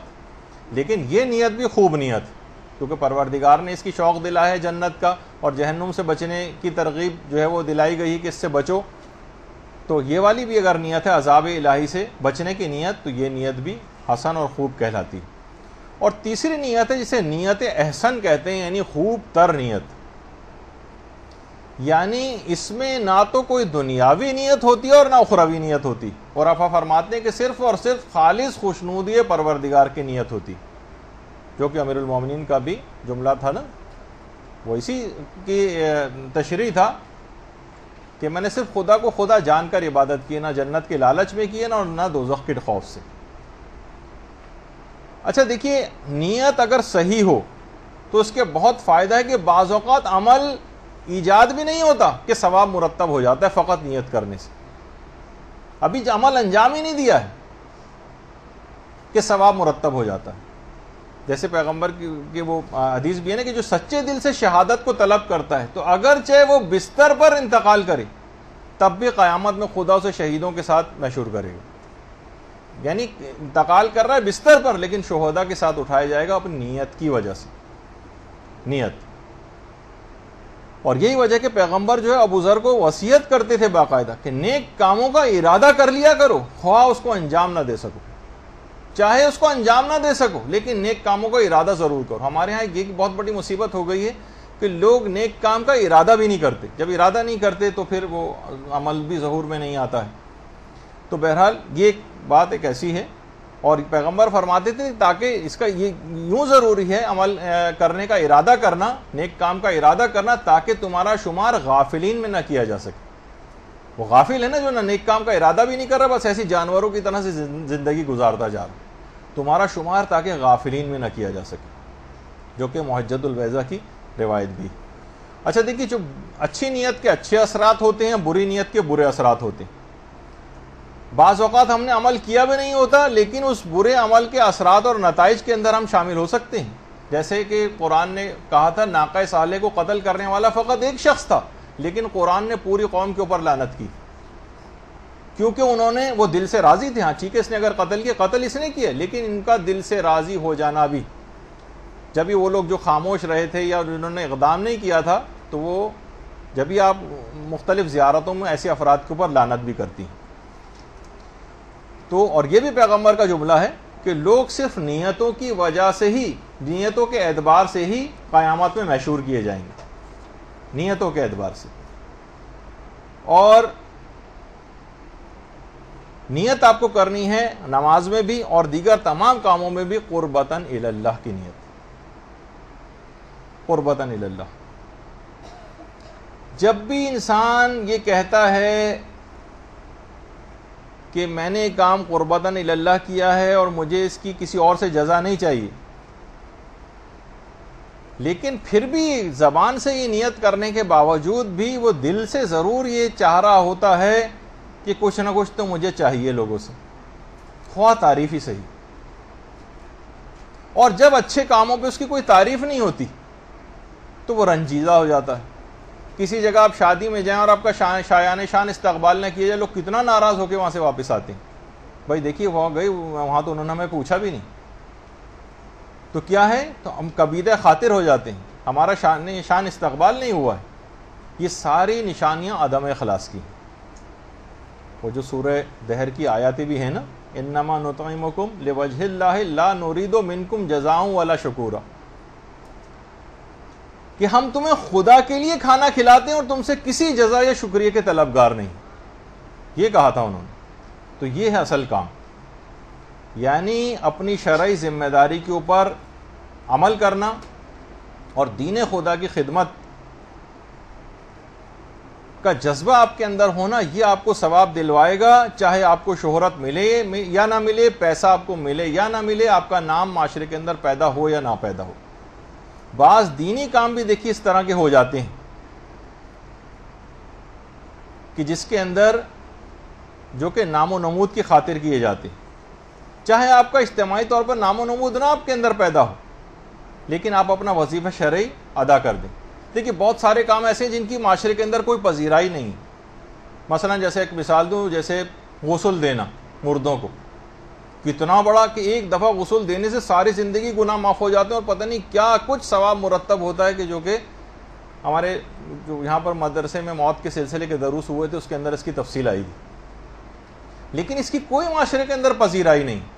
لیکن خدا کے ہاں غسل دینے والے کا کتنا بڑا مقام ہے، لیکن لوگ اس کی طرف کیوں نہیں آتے؟ کبھی غسال کبھی چھٹی کر جاتا ہے کسی جگہ تو لوگ تلاش کرتے پھرتے ہیں کہ کوئی غسل دینے والا مل جائے، کہ اس کی اہمیت اور اس کا احساس ہی نہیں لوگوں کو۔ اسی طرح سے مثلا یہ مسائل فقہ لوگوں کو بتانا، کوئی عالم ہے بیچارہ آ رہا ہے، وہ آپ کو جو ہے وضو کا طریقہ سکھا رہا ہے، تیمم کرنے کا طریقہ سکھا رہا ہے، لوگوں کو خاص اس کی پذیرائی معاشرے کے اندر نہیں ہوتی، کوئی واہ نہیں ہوتی اس کی، کوئی گاڑیاں اس کو لاتی لے جاتی نہیں ہیں، اس کے پروٹوکول کے لیے دائیں بائیں آگے پیچھے جو ہے وہ لوگ نہیں چل رہے ہوتے ہیں، بس وہ آتا ہے خاموشی سے آیا پڑھایا چلا گیا، لیکن خدا کے ہاں اس کا کتنا مقام اور مرتبہ ہو جاتا ہے جو تصور میں آنا مشکل۔ اسی طرح سے یہ جو چھوٹے چھوٹے مدرسے ہیں، خواتین کا کبھی بھی سوچتی ہیں ابتداءً ہم چھوٹے مدرسوں کے اندر پڑھائیں گے، لیکن ہماری کسی کوئی بہت اونچا بلند مقام ان کا حاصل کرنا دماغ میں ہوتا ہے، نیت یہ ہوتی ہے کہ ہم کوئی بہت مشہور ذاکرہ بنے، اس جیسی بنے جو فلاں ٹی وی پہ آتی ہیں مثلا، نہیں، آپ کو چاہیے، یہ بہت بڑا کام ہے چھوٹے چھوٹے بچوں کو اس طرح سے پڑھانا، بہت بڑا کام، اس کو معمولی کام نہیں سمجھ، اس کو کوئی باقاعدہ اپنی زندگی کا مقصد بھی بنا سکتا ہے۔ آخرت کو بلند سے بلند مقام حاصل کرنے کے لیے ان بچوں کے دماغوں میں اگر ابھی سے بات ڈال دی جائے اور یہ بڑے ہو کر جو ہے ان کی ایک بیس بن جائے اسی طرح سے، تو کتنا بڑا کام گویا آپ نے کر دیا۔ بڑوں کو سمجھانا تو کتنا مشکل ہے، رات و دن ہم دیکھتے ہیں کہ ہمیں کتنی مشکلات ہوتی ہیں، کتنے اعتراضات سننے پڑتے ہیں، کتنی گالیاں بھی سننا پڑتی ہیں لوگوں سے، لیکن بچہ تو ایسا نہیں ہے، وہ تو بالکل ایک خالی سلیٹ کی طرح سے، اس کے اوپر آپ جو چاہیں اس کے اوپر لکھ دیں۔ تو اب یہی وجہ ہے کہ خود آیت اللہ شہید مرتضیٰ مطہری کتنے بڑے عالم دین تھے، لیکن جب انہوں نے اپنی کتاب لکھی تھی داستان راستان کے نام سے، سچی کہانیاں کے نام سے جو ترجمہ ہوا، تو لوگوں نے بڑا ان کے اوپر اعتراض کیا کہ آپ اتنے بڑے عالم دین اور یہ اپنے بچوں والی کتاب، کہانیوں کی کتاب لکھی۔ تو خوشنودی پروردگار میں کوئی بھی کام کیا جائے تو وہ چھوٹا ہی چاہے کیوں نہ آپ کو بظاہر نظر آئے، وہ بہت بڑا کام بن جاتا ہے، اور فقط آپ بس قربتاً الی اللہ اس کام کو کر جائیں، خود بخود ثواب آپ کو مل جائے گا، چاہے بظاہر آپ کو اس کا نتیجہ نہ ملا۔ جیسے علماء فرماتے ہیں کہ مثلا آپ اگر کسی مومن کی عیادت کو گئے، وہ مل گیا تو بہت اچھی بات ہے، ثواب آپ کو ظاہر ہے کہ اس کا بھی ملتا ہے اور آپ کا دل بھی مطمئن ہوتا ہے کہ ہم اس سے مل لیے، لیکن بالفرض اگر آپ کسی مومن کی عیادت کو گئے اور وہ گھر پہ آپ کو نہ ملا، کہیں گیا ہوا تھا، کسی ہاسپٹل گیا ہوا تھا مثلا، اور آپ کو ایسے ہی وہاں سے واپس آنا پڑ گیا، علماء فرماتے ہیں بالکل کبیدہ خاطر نہ ہو، آپ کو ثواب مرتب ہو چکا ہے، آپ پر ثواب مل چکا ہے، آپ کو خدا آپ سے راضی ہو چکا ہے۔ چاہے اگر آپ دیکھیے ہر وقت اگر آپ پروٹوکول کے چکر میں رہیں کہ بس مجھے خاص پروٹوکول مجھے ملے، مجھے کچھ خاص اہمیت ملے، اور ہر وقت آپ لوگوں کو آپ کی آمادگی اس بات میں ہو، بس آپ لوگوں کو ہر وقت دیکھنا چاہتی ہوں کہ وہ آپ کے استقبال کے لیے آمادہ رہیں، ہر وقت اس کے لیے تیار رہیں، تو آپ کو چاہیے کہ آپ اپنے قصد قربت کی نیت پر تجدید نظر کریں، دوبارہ دیکھیں کہ واقعی آپ کے اندر یہ نیت کا اخلاص آپ کے اندر پایا جاتا ہے یا نہیں پایا جاتا۔ بعض اوقات دیکھیے بولنے والے جو اس موضوع پر بولتے ہیں، یعنی ان کی مثال ایسے ڈاکٹر کی سی ہو جاتی ہے جو کہ اسی مرض کا اسپیشلسٹ ہے لیکن اسی مرض میں مبتلا ہو کر اس کا انتقال ہو جائے، یعنی ایسا نہ ہو کہ زبان پر تو ہماری ریاکاری کی مذمت ہو اور خود ہم اسی کے اندر مبتلا ہو جائیں۔ خدا ہم کو بہرحال ان تمام باتوں سے محفوظ رکھے سب کو۔ تو علماء نے بڑی اچھی اس کی مثال بھی بیان کی ہے، ایک گھوڑے کی مثال۔ ایک گھوڑ سوار جو ہے کہ ندی کے کنارے پہنچا اور بہت لاکھ چاہا اس نے کہ گھوڑا میرا کسی طریقے سے پانی کے اندر قدم رکھ دے، لیکن گھوڑا پانی میں قدم ہی نہیں رکھتا تھا، قدم کو آگے نہیں بڑھاتا تھا۔ ایک بوڑھا تھوڑی دور سے یہ چیز دیکھ رہا تھا، بوڑھے نے کہا دیکھو یہ گھوڑا جب تک آگے نہیں بڑھے گا، ایک لکڑی لے کر آیا اور اس نے پانی میں اس لکڑی کو ہلایا، بلو دیا اس کو، پانی گدلا ہو گیا۔ جب پانی گدلا ہو گیا تو فوراً گھوڑے نے پانی میں قدم رکھا اور ندی کو پار کر گیا۔ پھر بوڑھے نے بعد میں اس کی حکمت اور وجہ بھی بتائی کہ گھوڑا پانی میں اپنے عکس کو دیکھ رہا تھا اور کوئی بھی خود پر پاؤں نہیں رکھ سکتا، جب مٹی سے وہ گدلا ہو گیا تو پھر وہ آرام سے، اب اس کو اپنا عکس گھوڑے کو نظر نہیں آیا اور اب وہ آرام سے عبور کر گیا۔ تو یہی انسان بھی ہے کہ جب تک یہ اپنے نفس کو مارے گا نہیں تب تک یہ اس کو پار کر نہیں سکتا، اپنے نفس کے درمیان جو اس طرح کی ندیاں اور نالے آئے ہوئے ہیں، اور قرب پروردگار کی طرف آگے بڑھ نہیں سکتا ہے۔ یہ اس کو اپنے اوپر سے ہو کر گزرنا پڑے گا، نفسانی خواہشات کو کچلنا پڑے گا، پھر کہیں جا کر آگے یہ معاملہ چلے گا۔ تو اب دیکھیے یہ بھی بات کہی جاتی ہے کہ جو اخلاص کے سلسلے میں کہ اگر کسی کے پاس دولت کا بہت زیادہ اسراف ہے، بہت جاہ پسندی اس کے اندر ہے، شہرت پسندی اس کے اندر ہے، خود بینی اس کے اندر ہے، تو یہ خلوص نیت کی راہ میں حائل رکاوٹیں ہیں۔ جب تک انسان ان سے اپنا پیچھا نہیں چھڑائے گا جب تک وہ مقام اخلاص کو حاصل نہیں کر سکتا۔ اچھا، مخلص کو بھی بات یاد رکھ لیجیے کہ ہمیشہ ضرورت کو دیکھ کر مخلص اقدام کرتا ہے، چاہے اس کو شہرت ملے نہ ملے، لیکن وہ سمجھتا ہے کہ اس کی ضرورت ہے۔ ہمارے ہاں یہ دیکھا جاتا ہے کہ شہرت کس میں ملے گی، چاہے اس کی ضرورت ہو یا نہ ہو، وہ والا کام کیا جاتا ہے۔ مجالس کے مضامین ایسے اختیار کیے جاتے ہیں کہ جس سے ہم کو شہرت ملے، چاہے یہ لوگوں کی ضرورت ہو یا نہ ہو۔ جیسے کہا جاتا ہے نا کہ مثال اس کی علامہ محمد حسین طباطبائی. علامہ طباطبائی جب نجف میں تھے اور نجف سے یہ قوم تشریف لائیں، نجف سے جب یہ قوم آئے تو دیکھا کہ قوم میں فقہ کے بھی دروس ہوتے ہیں، اصول کے بھی دروس ہوتے ہیں، لیکن تفسیر قرآن کے دروس زیادہ رائج نہیں ہیں، فلسفے کے زیادہ رائج نہیں. آیت اللہ محمد حسین طباطبائی نے یہ دروس دینے شروع کر دی. لوگوں نے بڑا اعتراض کیا کہ آپ کا یہ کام مرجعیت سے سازگار نہیں. جب ایک جملہ ان کے متعلق کہا جاتا ہے واللہ عالم کتنا صحیح ہے کتنا غلط یا اس کا مفہوم کیا ہے، کہ آیت اللہ محمد حسین طباطبائی نے مرجعیت کو درس قرآن کے لیے اپنی مرجعیت کو قربان کر دی. یعنی اگر فقہ و اصول کے دروس دینا شروع کر دیتے تو مرجع تقلید بن جاتے، لوگ تقلید کرنے لگتے. تو اس کو نہیں دیکھا، کہا کہ مرجع تقلید تو بہت سارے ہیں، ان پہ کام ہو رہا ہے، جس پہ کام نسبتاً کم نظر آ رہا ہے میں اس پہ اپنا کام کروں، چاہے اس کے اندر مجھے وہ شہرت آیت اللہ محمد حسین طباطبائی کو حاصل نہیں ہو سکی اس لحاظ سے کہ جو کہ ایک مرجع کو حاصل ہوتی ہے جو اس کی اتنی بڑی تعداد میں مقلدین ہوتے ہیں. نہیں، ضرورت کو مد نظر رکھا، چاہے کیونکہ دنیاوی کسی چیز کی طرف توجہ نہیں تھی. اور اس کے نتیجے میں پھر کیا ہوا کہ تفسیر المیزان جیسی معرکۃ الآراء تفسیر جو ہے وہ انہوں نے لکھی. اسی طریقے سے آغا محسن قرتی شروع ہی سے نوجوانوں کے اندر وہ چاہتے تھے کہ اس کا انہوں نے انتخاب کیا تھا کہ مختلف اپنے جوانی کے دور سے ہی وہ دروس دینا انہوں نے شروع کر دی، اور بالکل اس کا خیال نہیں کرتے تھے جہاں پہ بھی، حتیٰ کہ وہ جو ملاح ہوتے ہیں اور کشتیوں میں جو ہے وہ مختلف فوجی ہوتے ہیں اور نیوی کے افراد ہوتے ہیں، کہیں پہ بھی ان کو موقع ملتا تھا یہ درس دینے وہیں پر پہنچ جاتے تھے. کوئی پروٹوکول کا خیال نہیں کر رہے ہیں کہ میرے لیے باقاعدہ بہت بڑے بڑے سے ممبر رکھے جائیں اور یہ ہو اور وہ ہو، کہیں پہ بھی بیٹھ کے ان کو وہیں سمندر میں سب کے بیچ میں درس دے رہے ہیں بیٹھے ہوئے. اسی طرح سے مثلا کہیں پہ بھی طالب علم کہیں پہ بھی ان کو مل گئے وہیں بلیک بورڈ انہوں نے لگایا ان کو درس دینا شروع کر دیا. کوئی پروٹوکول کا خیال نہیں کیا کہ جناب میرے لیے پورا آراستہ پیراستہ جگہ کے اوپر انتظام ہونا چاہیے. نہیں، چھوٹے بچوں کا کوئی درس ہو رہا ہے اس میں بھی جناب وہ پہنچ جاتے ہیں. کہیں پہ بھی میں نے ایک دفعہ پہلے بھی واقعہ نقل کیا تھا، ہمارے ایک جاننے والے گئے تھے کسی جگہ، آغا محسن قرتی کو آنا تھا اور وہ گئے تو ان کو آنے میں دیر ہو گئی، ٹریفک میں کسی جگہ محسن قرتی پھنس گئے. تو زیادہ تر لوگ چلے گئے، صرف 5-10 لوگ وہاں پہ رہ گئے تھے. جب وہ وہاں پر پہنچے تو سارے لوگ جا چکے تھے انتظار کر کے، لیکن وہ بھی کیا کرتے، انہوں نے کہا نہیں، جب میں آیا ہوں تو یہ 5-10 افراد بھی یہاں لان میں بیٹھ جائیں، میں ان کو درس دے کے جاؤں گا. اور باقاعدہ ان کو وہاں پر اس انداز سے درس دے کر گئے. تو یہ جو نوجوانوں کو اس طرح کے درس دیتے تھے، کہتے تھے میں 10-10 15-15 20-20 نوجوانوں کو درس دیتا تھا، لیکن اخلاص نیت ظاہر ہے ان کا تھا.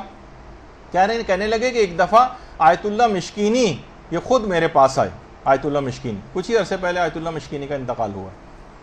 یہ آئے اور کہا کہ میرے درس خارج میں 1000 طالب علم بیٹھتے ہیں. آیت اللہ مشکینی کا اپنا بیٹا محسن قرتی کے درس میں آتا تھا، وہ جا کے جو بتاتا تھا، اور جو ان کا اخلاص نیت انہوں نے آیت اللہ مشکینی نے دیکھا، ان کے پاس خود چل کر آئے، کہا کہ میرے درس خارج میں 1000 طالب علم ہیں، میں چاہتا ہوں کہ ان 1000 طالب علموں کو پڑھانے کا ثواب جو ہے آپ کے ان 25 طالب علموں کو پڑھانے کے درس سے بدل دوں. یعنی مقصد کہنے کا یہ تھا کہ یہ اصل چیز یہ نہیں ہوتی کہ بہت بڑی تعداد ہم کو نظر آئے کہ جناب اس وقت مثلا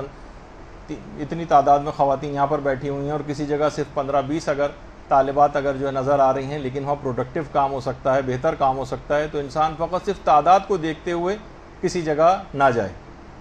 تو بہرحال یہ ایک چیز ایسی ہے کہ بہت سارے چیزوں کو مد نظر رکھتے ہوئے اس میں انسان اپنے اخلاص نیت کو چیک کر سکتا ہے. یہی وجہ ہے کہ ہم جن کا بار بار تذکرہ کرتے ہیں اس لحاظ سے، ہمارے استاد محترم مولانا صادق حسن صاحب قبلہ، بہت ہم دیکھتے تھے کہ بہت چھوٹے چھوٹے دروس سے مولانا نے ابتدا کی تھی، اس میں بہت کم لوگ بیٹھتے تھے، بہت ہی کم، اور اتنا یعنی وقت کے اتنے پابند تھے کہ زمانے میں کھارا در میں جب درس ہوتے تھے اور مجھے بھی سعادت ملتی تھی، میں وہاں جاتا تھا کیونکہ میں دور سے جاتا تھا وہاں، تو اکثر پہلے پہنچ جاتا تھا. تو جس وقت درس مولانا ممبر پہ بیٹھ کے دینا شروع کرتے تھے اس وقت 3 یا 4 افراد صرف بیٹھے ہوتے تھے، صرف 3 یا 4،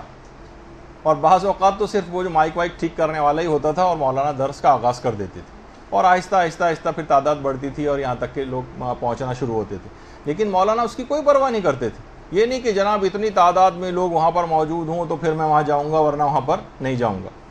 تو ہمیشہ سے ہم ان کو یہ دیکھتے تھے, اور یہی وجہ ہے کہ خود علماء جو یہاں پر آتے ہیں وہ بھی بیان کرتے ہیں کہ آج جتنی مسائل فقہ کی معرفت انہوں نے پاکستان میں, اور بھی علماء نے کام کیا, لیکن خود مولانا کی جو اسپیشیلٹی, مسائل شریعت کو لوگوں میں روشناس کرانا, خمس کا لوگوں کو عادی بنانا, داڑھی لوگوں کو رکھوانا, پردے کے متعلق سب سے زیادہ گفتگو کرنا, اور حج کا تو ماشاءاللہ 32واں 33واں کون سا انشاءاللہ اس دفعہ ان کا حج ہوگا, اور مسلسل کاروانوں کو جو ہے ٹریننگ دینا, اور اس دوران جتنا بھی ان کی ہیکٹک جو ایک لائف مولانا نے گزاری, وہ خود یعنی لوگ بھی بتاتے ہیں, وہ خود بھی بتاتے ہیں منی بسوں میں کس طرح سے سفر کر کے وہاں پہنچتے تھے, سائیکلوں پہ بیٹھ کے کیسے جاتے تھے, رکشاؤں میں بیٹھ کے جاتے تھے, بہت سی جگہوں پہ تو کہہ رہے ہیں اندرون سندھ اندرون پنجاب گدا گاڑیوں اور بیل گاڑیوں میں بیٹھ کر گئے ہیں. تو یہ ان کے کمال اخلاص کی وجہ سے ان کے اندر یہ چیز, ایک شہرت پسندی سے تو انتہا سے زیادہ دور مولانا کی شخصیت, اور مسلسل کام یہاں تک کہ بہت سارے افراد یہ بات بھی ان کو کہتے تھے کہ آپ مجتہد بننے کے لیے ایران کیوں نہیں جاتے. تو جو ضرورت اور خدمت ہو, ٹھیک ہے ایران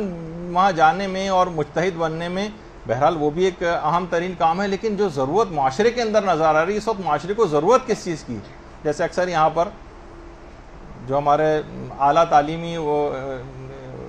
کمیشن بنے ہوئے ہیں وہ بھی یہ بات کہتے ہیں کہ جناب ہم نے اتنے پی ایچ ڈیز بنا دی ہیں, اتنے یہ فلاں چیز جو ہے ہم نے اتنی بڑی تعداد, ابھی جہاں بیسک ایجوکیشن جس جگہ پہ نہیں ہے وہاں پہ اس قسم کی چیزوں کی طرف نگاہ رکھنا. تو ابھی خود مولانا محترم یہ کہتے ہیں کہ ہر جگہ بہت زیادہ بھی کام کی ضرورت ہے, مبلغین کی بڑی ضرورت ہے, مجتہدین کی ضرورت نہیں ہے. مرجع تقلید تو بہت سارے ہیں لیکن مبلغ بھی یہاں پر ہمارے معاشرے کے اندر کم سے کم تر ہوتے چلے جا رہے ہیں. تو کسی بھی جاہ اور منصب کی کوئی خواہش نہیں کی, اور خود چند سال پہلے ہمارے مدرسے میں بھی یہاں پر بھی آئے تھے اور انہوں نے درس دیا تھا, اور پچھلے سال بھی درس ہوتے رہ گئے, لیکن انشاءاللہ جب اب کبھی مولانا محترم آئیں گے تو کبھی انہوں نے اس چیز کی کبھی کوئی پرواہ نہیں کی, اور مکمل اخلاص کے ساتھ اپنے اس کام کو جاری اور ساری رکھا. تو بہرحال مولانا کی صحتیابی اور درازی عمر کے لیے ایک بابا سے بلند درود پڑھ دیجیے.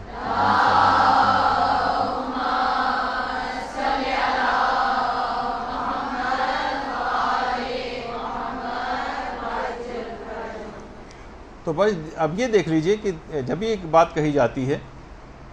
کہ جس عمل پر بھی الہی نیت کا رنگ نہ چڑھا ہو وہ بیکار ہو جائے گا, اور اگر اس پر عمل اخلاص کا عطر اس کے اوپر چھڑک دیا جائے, وہ اخلاص سے بھرپور ہو, اور جو کہ فقط مولا کائنات کو یہ مقام حاصل ہوتا نظر آتا ہے کہ ان کی ایک ضربت ثقلین کی عبادت سے افضل قرار پاتی ہے, فقط ان کے حسن نیت کی وجہ سے. نیت کے خالص ہونے کا معیار یہ ہے کہ ظاہر و باطن بالکل یکساں ہو جائے, اور یہ نہ ہو کہ لوگوں کے سامنے تو بڑا خشوع خضوع ہو, لوگوں کے سامنے تو جناب بڑا جو ہے وہ آپ اظہار کر رہی ہوں کسی چیز کا, اپنی عبادتوں کا اور خشوع خضوع کا دوران نماز, لیکن جب اکیلے کمرے میں آپ نماز پڑھ رہی ہوں تو اس وقت نہ کوئی خشوع ہو نہ کوئی خضوع ہو, اور ٹکریں مار کے جس طرح سے انسان جو ہے وہ نکل آتا ہے, اس انداز سے نہ ہونا چاہیے. یہ وجہ ہے کہ پیغمبر اسلام نے ریاکاری کو دجال کے فتنے سے بھی زیادہ خطرناک چیز قرار دیا. اچھا آپ آ جائیے تھوڑے سے نیت کے مسائل کی طرف بھی.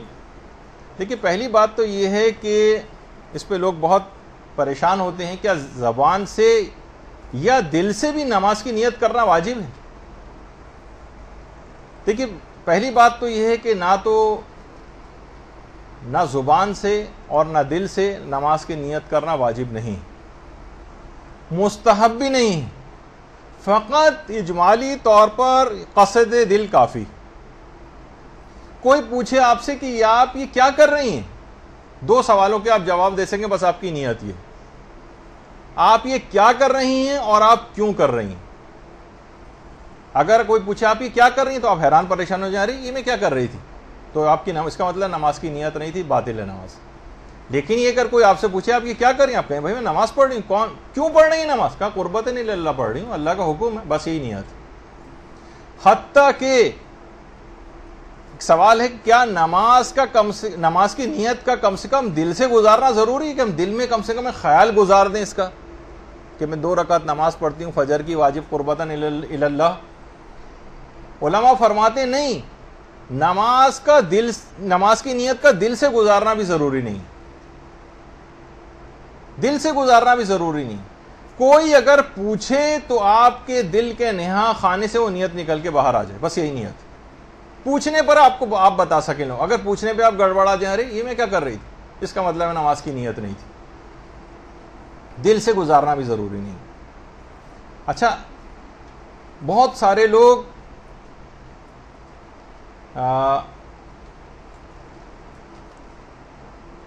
ہم دیکھتے ہیں کہ نماز جماعت میں خاص طور پر نیت کرنے میں لوگ اتنی دیر لگاتے ہیں کہ پیش امام الحمد کا سورہ بھی تقریباً ختم کر رہا ہوتا ہے اور وہ ابھی تک کھڑے ہوئے یہ کہہ رہے ہوتے زبان سے نیت کرتا ہوں 2 رکعت یا 4 رکعت واجب قربت، اتنی دیر میں کہ یہاں تک کہ بالکل خط اختتام کے قریب ہو جاتی ہے ان کی نماز، یعنی سورہ الحمد ختم ہونے والی ہوتی۔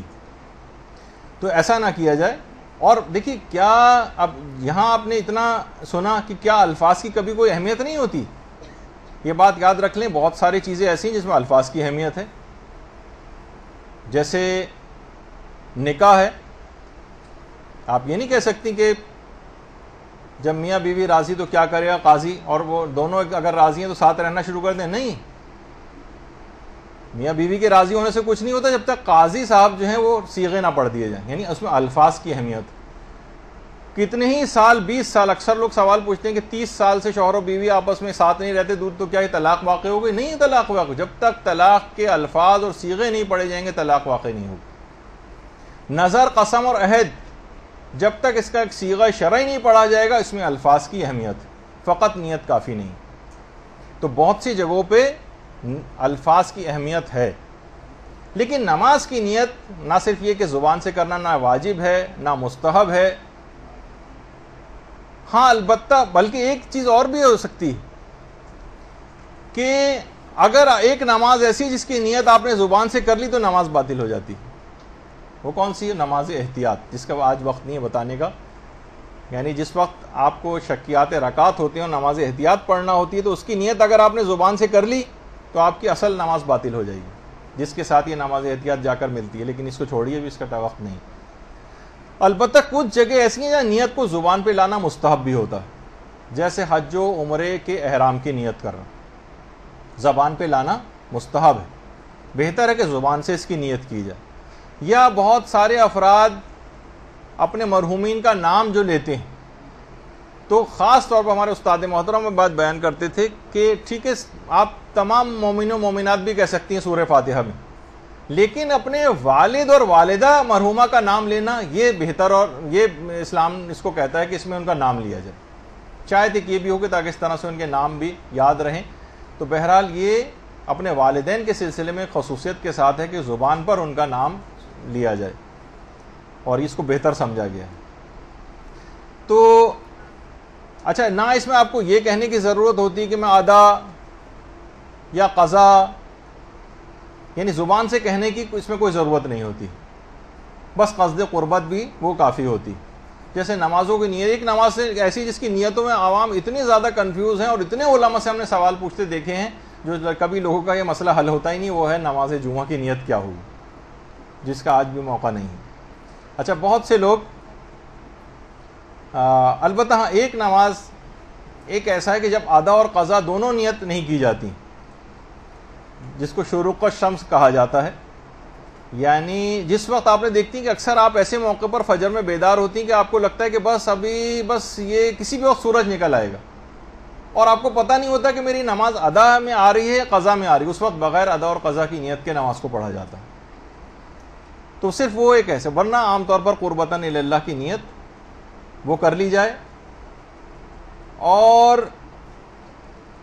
دیکھیے قربتاً الی اللہ یہ نیت ہوتی ہے، اور بہت سے لوگ قربتاً الی اللہ کہتے ہیں، جو کہ بالکل ہی الٹا مفہوم ہو جاتا ہے۔ لیکن اگر اس کے باوجود بھی لوگ زبان سے قربتاً الی اللہ بھی کہتے ہیں، اکثر لوگ اس پہ بڑا جھگڑتے ہیں کہ تو اپنی نماز ہی باطل ہے، یعنی گویا اللہ کو آپ نے نکال ہی دیا نیت سے، تو تب بھی ان کی نماز صحیح، کیونکہ نیت میں، نماز میں الفاظ نیت کا کوئی عمل دخل نہیں۔ آپ کے دل مثلا آپ کی زبان پر آ گیا میں نماز اثر پڑھتی ہوں جبکہ آپ ظہر پڑھ رہی تھی، لیکن اصلاً پوچھے تو آپ بتا سکتی ہیں کہ ظہر پڑھ رہی تھی، تب بھی آپ کی نماز صحیح، چاہے آپ کی زبان پر اثر کا لفظ آ جائے تو اس سے کوئی فرق نہیں پڑتا، تو یہ بھی صحیح، اور قربتاً عند اللہ بھی اگر کہا جائے تو وہ بھی صحیح ہے۔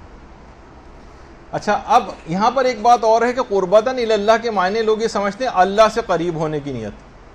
ہماری فقہ کے اندر جب بھی آپ یہ والی نیت کرتی ہیں قربتاً الی اللہ، اس کے معنی ہوتے ہیں حکم خدا کی بجا آوری، حکم خدا کی بجا آوری۔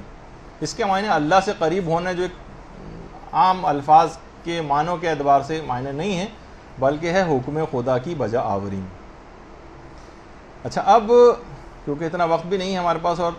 تیز رفتاری سے گفتگو جو ہے وہ آگے بڑھانی ہے، ایک چیز نہیں، اس کا بھی وقت نہیں ہے۔ دیکھیے، ریاکاری کو ہم خاص طور پہ ابھی جو ہے ڈسکس کریں گے آپ کے سامنے کہ ریاکاری کو کہا جاتا ہے کہ یہ توہین پروردگار ہے۔ اس کی وجہ شہید ثانی نے یہ بات بھی بیان کی ہے کہ انتہائی احمق ہے وہ شخص کہ اگر کسی کے پاس کوئی انمول ہیرا ہو جس کی قیمت لاکھوں دینار ہو مثلا، اور آپ کو لاکھوں دینار پے کرنے والے لوگ بھی اویلیبل ہیں جو بڑھ کر قیمت دینے کو تیار ہیں، اس کے باوجود آپ 10 روپے میں مثلا اگر یہ ہیرا فروخت کر دیں تو ہر شخص آپ کو پاگل، احمق، بیوقوف، دنیا جہان کی گالیاں کا پورا ایک دفتر آپ کے سامنے رکھ دے گا کہ آپ نے کیا کیا۔ کہنا ہے بالکل ریاکاری کرنے والا ایسا ہی ہے جیسے وہ اپنی ایک انمول گراں قدر نماز کو ایک کھوٹے سکے سے بھی کمتر کے عوض ریاکاری کی وجہ سے فروخت کر دے۔ اتنی بڑی قیمت دینے کو پروردگار تیار تھا، لیکن آپ نے اپنی ریاکاری کے ذریعے جو ہے انتہائی معمولی ترین کھوٹے سکے سے بھی کم پہ اس کو فروخت کر دیا اور اپنے عمل کو تباہ و برباد کر دیا۔ یہی وجہ ہے کتنے محتاط تھے ہمارے علماء کے سید مرتضیٰ علم الہدیٰ جو شیخ مفید کی شاگرد تھے اور آج بھی کاظمین میں ان کی قبر مبارک ہے، سید مرتضیٰ علم الہدیٰ کی۔ انہوں نے اپنی پوری زندگی کی نمازیں دوبارہ پڑھوانے کو کہا تھا کہ میری پوری زندگی کی نمازیں دوبارہ پڑھواؤ۔ اچھا، یہ آپ لوگوں سے تقاضا نہیں نا آپ اس سلسلے میں مایوس ہو، جن کے مقام و مرتبے بہت ہوتے ہیں بلند، وہ اصل میں وہ اس قسم کے کام کر کے جاتے ہیں۔ لوگوں نے کہا کہ آپ تو اتنے عاشق نماز تھے، ہمیشہ آدھے ایک گھنٹہ پہلے سے مصلی پر آ کر بیٹھ جاتے تھے، اس کی کیا ضرورت پیش آ گئی؟ کہا کہ میں ڈرتا ہوں کہ کہیں میری نیت کہیں کوئی غیر خدا والی نہ ہو گئی ہو۔ تو جو اجارے پر جو بھی نماز پڑھتا ہے اس کی نیت تو نہیں ہوگی، وہ تو مرحوم کے لیے پڑھ رہا ہے وہ نمازیں، وہ تو ریاکاری وغیرہ کی نیت کے ساتھ نہیں پڑھ رہا ہوتا، تو اس کی نماز شاید قبول ہو جائے۔ مجھے اپنی نماز کی نیت پہ ذرا میں جو ہے مجھے وہم ہو چلا ہے، تو میں چاہتا ہوں کہ یہ بالکل معاملہ ایسا ہو کہ میں سرخرو ہو سکوں پروردگار کے سامنے۔ اچھا، اب کہ وقت جو ہے وہ بہت کم ہمارے پاس رہ گیا ہے۔ اچھا، اب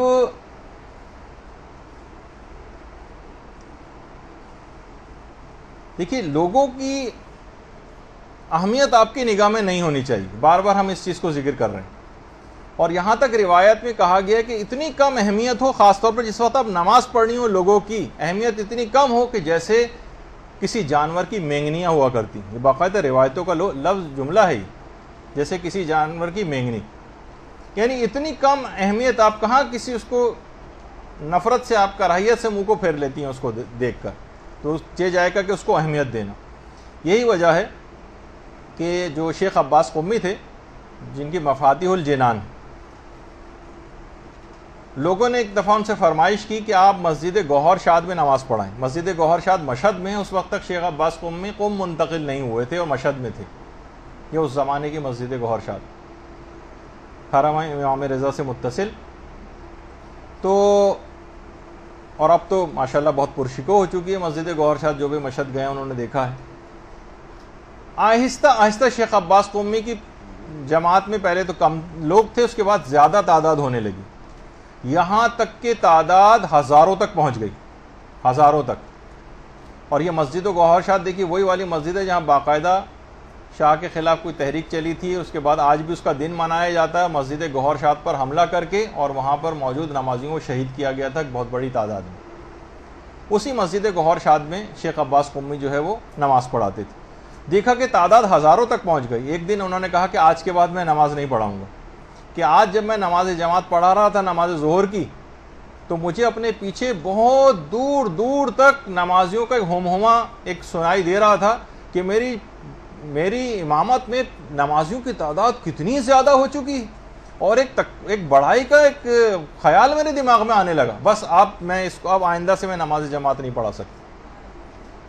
تو دیکھیے اتنا علماء اپنی نیت کے معاملے میں متفکر ہوتے تھے، پریشان ہوتے تھے، اور اسی وجہ سے اس ریاکاری کو شرک خفی بھی کہا گیا، اس کو شرک اصغر بھی کہا گیا، اور ریاکار اصل میں منافق بھی ہوتا۔ تو بہرحال اس کے متعلق یہ بات بھی کہی جاتی کہ ان کی مثال ایسی جیسے اس صاف چٹان کسی قرآن نے کہا کہ اس پر گرد جم گئی ہو اور تیز بارش کے آتے ہی وہ گرد بالکل صاف ہو جائے، تیز بارش کے آتے ہی وہ گرد بالکل صاف ہو جائے، اس طرح سے ان لوگوں کے اعمال بالکل ضائع ہو جائیں گے۔ اچھا، دوران نماز، اب ہم اس پہ آ جاتے ہیں کہ دوران نماز تقریباً 14 قسم کی ریاکاریاں ہم کو آ سکتی ہیں۔ اچھا، اس میں کچھ ریاکاریاں ایسی ہیں جو آپ کی نماز کو بھی باطل کریں گی، گناہ بھی ملے گا، نماز بھی باطل ہوگی۔ کچھ ریاکاریاں ایسی ہیں جس میں آپ گناہگار تو ہوں گی لیکن نماز باطل نہیں ہوگی۔ کچھ ریاکاریاں ایسی ہیں یا اس کی اقسام کہ جو کراہیت رکھتی ہیں، نماز بھی باطل نہیں ہوگی۔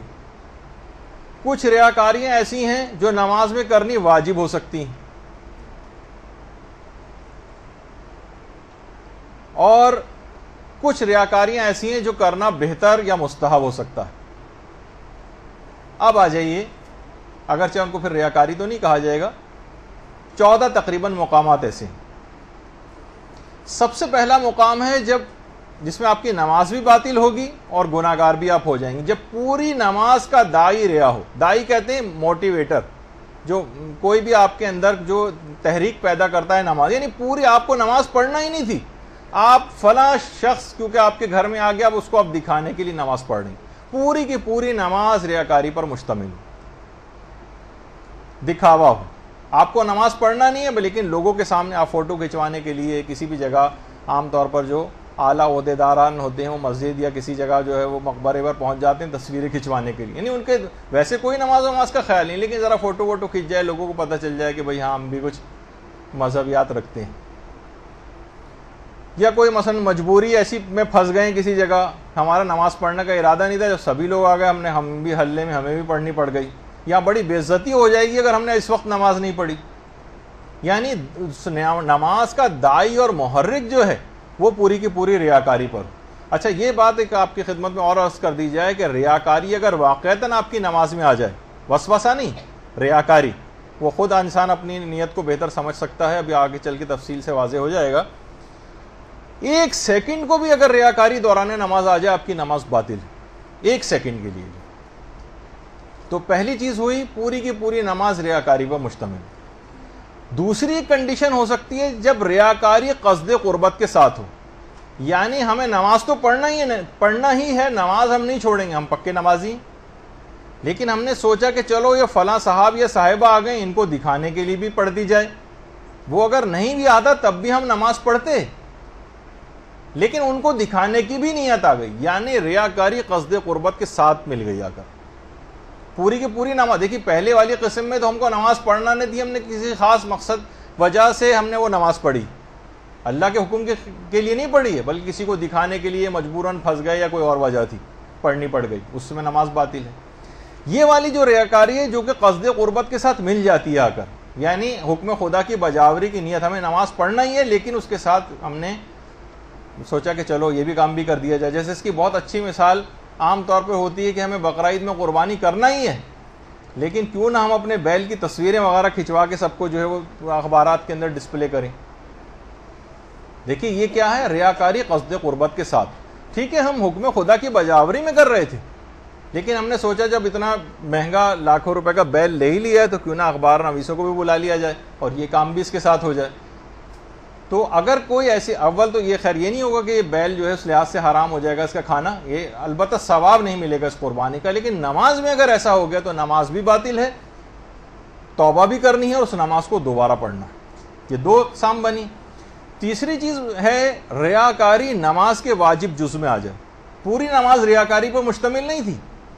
لیکن ریاکاری نماز کے کسی واجب جز میں آ جائے۔ مثلا آپ سورہ الحمد پڑھ رہی تھیں، یا آپ نے سورہ الحمد کے بعد کوئی دوسرا سورہ پڑھنا تھا چھوٹا، لیکن کوئی صاحب یا صاحبہ آ کر بیٹھ گئی، وہیں آپ نماز پڑھ رہی ہیں، فوراً آپ نے نا ایک لمبا سا سورہ شروع کر دیا پڑھنا، سورہ واقعہ پڑھنا شروع کر دیا، مثلا یاد تھا، ایک تو یہ بھی ہو جائے گا، اور ان کو سورہ واقعہ بھی زبانی یاد ہے، اتنی بڑی بڑی مقدس خاتون، تو باقاعدہ یہ ریاکاری، اب قرات کرنا دوسرے سورے کی نماز میں واجب کام تھا، لیکن ریاکاری نماز کے واجب جز میں آ گئی، نماز باطل ہے آپ کی، نماز بھی باطل ہے، دوبارہ پڑھنا ہے اور اس کی توبہ کرنی ہے۔ اچھا، اس لحاظ سے اس کے بعد اگلی قسم بنتی ہے ریاکاری نماز کے مستحب جز میں ہو، ریاکاری نماز کے مستحب جز میں ہو۔ مثلا نماز میں مستحب چیز بہت ساری ہیں، جیسے ہم مثال لے لیتے ہیں قنوت کی۔ قنوت ہمیں نماز پڑھنا ہی تھی اور اس میں قنوت بھی پڑھنا تھا، لیکن کچھ لوگ آ کے بیٹھ گئے، اب ہم نے ایک بڑا سا قنوت مثلا دعائے ابو حمزہ صومالی شروع کر دی قنوت میں، یا کوئی بھی قنوت، کوئی ایسے قنوت جو بالکل ذرا زیادہ معروف نہیں ہے، تاکہ ہمارا ایک اہمیت کا ایک احساس ہو، یعنی ہماری نیت یہ آ گئی کہ اب ہم یہ جو قنوت پڑھ رہے ہیں تو ذرا اچھا ہے، ذرا ان کے اوپر بھی ذرا کچھ روک پڑ جائے، بہت سی نیتیں اس قسم کی آ جاتی ہیں۔ اور البتہ اس کے اندر علماء نے کچھ تفصیلی مباحث میں گئے ہیں قنوت کے اندر، لیکن بہرحال نتیجہ سب کا تقریباً یہی ہے کہ نماز غلط ہو جائے گی۔ اگلی قسم بنتی ہے ریاکاری نماز میں نہ ہو، نماز کی جگہ میں ہو۔ نماز میں کوئی ریاکاری نہیں، ریاکاری ہمیں آ رہی ہے نماز کی جگہ میں، مثلا مسجد میں جا کر نماز پڑھنا، نماز میں ہم ریاکاری نہیں کر رہے، مسجد میں اس میں ہے کہ یہ دیکھیے فلاں شخص ہر نماز ماشاءاللہ مسجد میں جا کر پڑھتا ہے،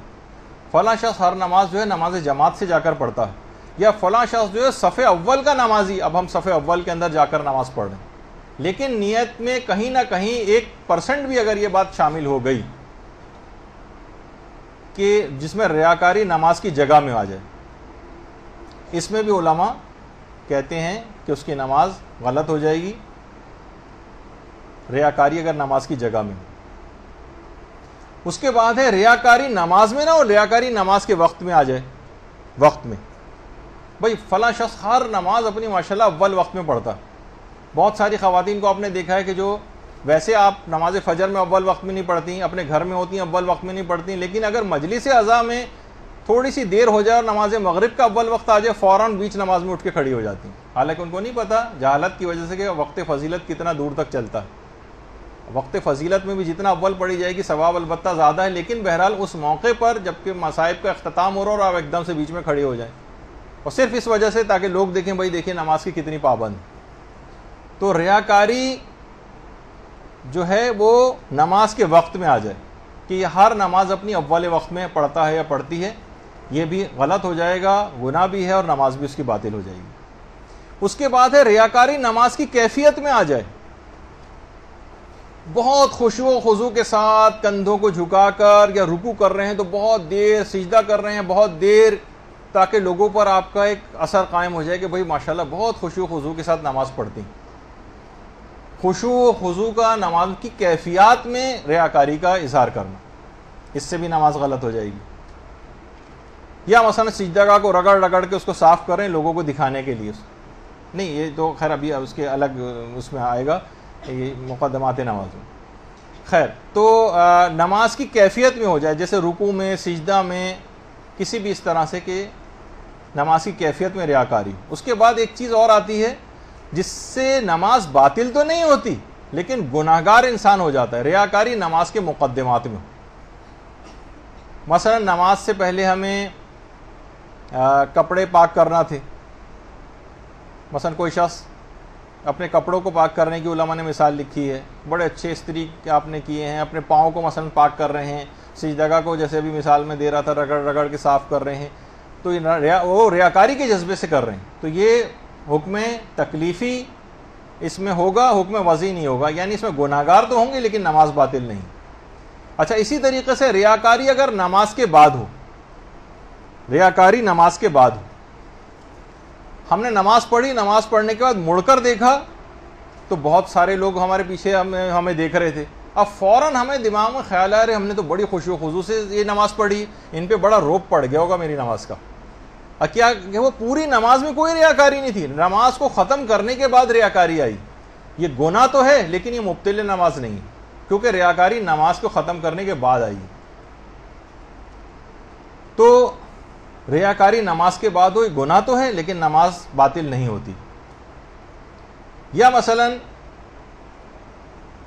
نماز پڑھائی اور اس کے بعد پیچھے مڑ کے مثلا دیکھا تو صدر، وزیر اعظم، گورنر جنرل صاحب کھڑے ہوئے ہیں مثلا، تو نماز کے ختم ہونے کے بعد ہمیں پتہ چلا رہے فلاں منسٹر صاحب بھی آئے ہوئے، اب فوراً ایک ریاکاری کا دماغ میں خیال آیا۔ نماز صحیح ہے، البتہ گناہگار ہو گئے، اس خیال کی توبہ کرنی جو اب آپ کے دماغ میں آیا، چاہے وہ نماز کے بعد ہی کیوں نہ آئے۔ اچھا، اسی طرح سے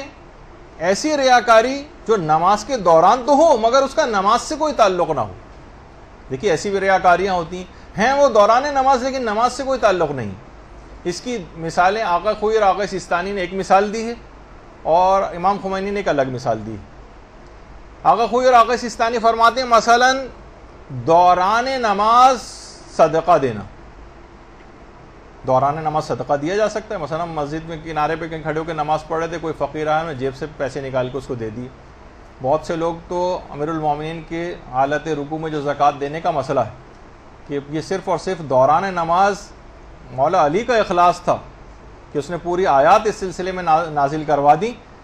لیکن بہت سارے افراد نے مولا کی دیکھا دیکھی ریاکاری میں اس کام کو کرنے کی کوشش کی، کوئی تاریخ میں نام نہیں آیا بلکہ آج تک مذمت والا نام ان کا مشہور ہے۔ اللہم صلی علی محمد۔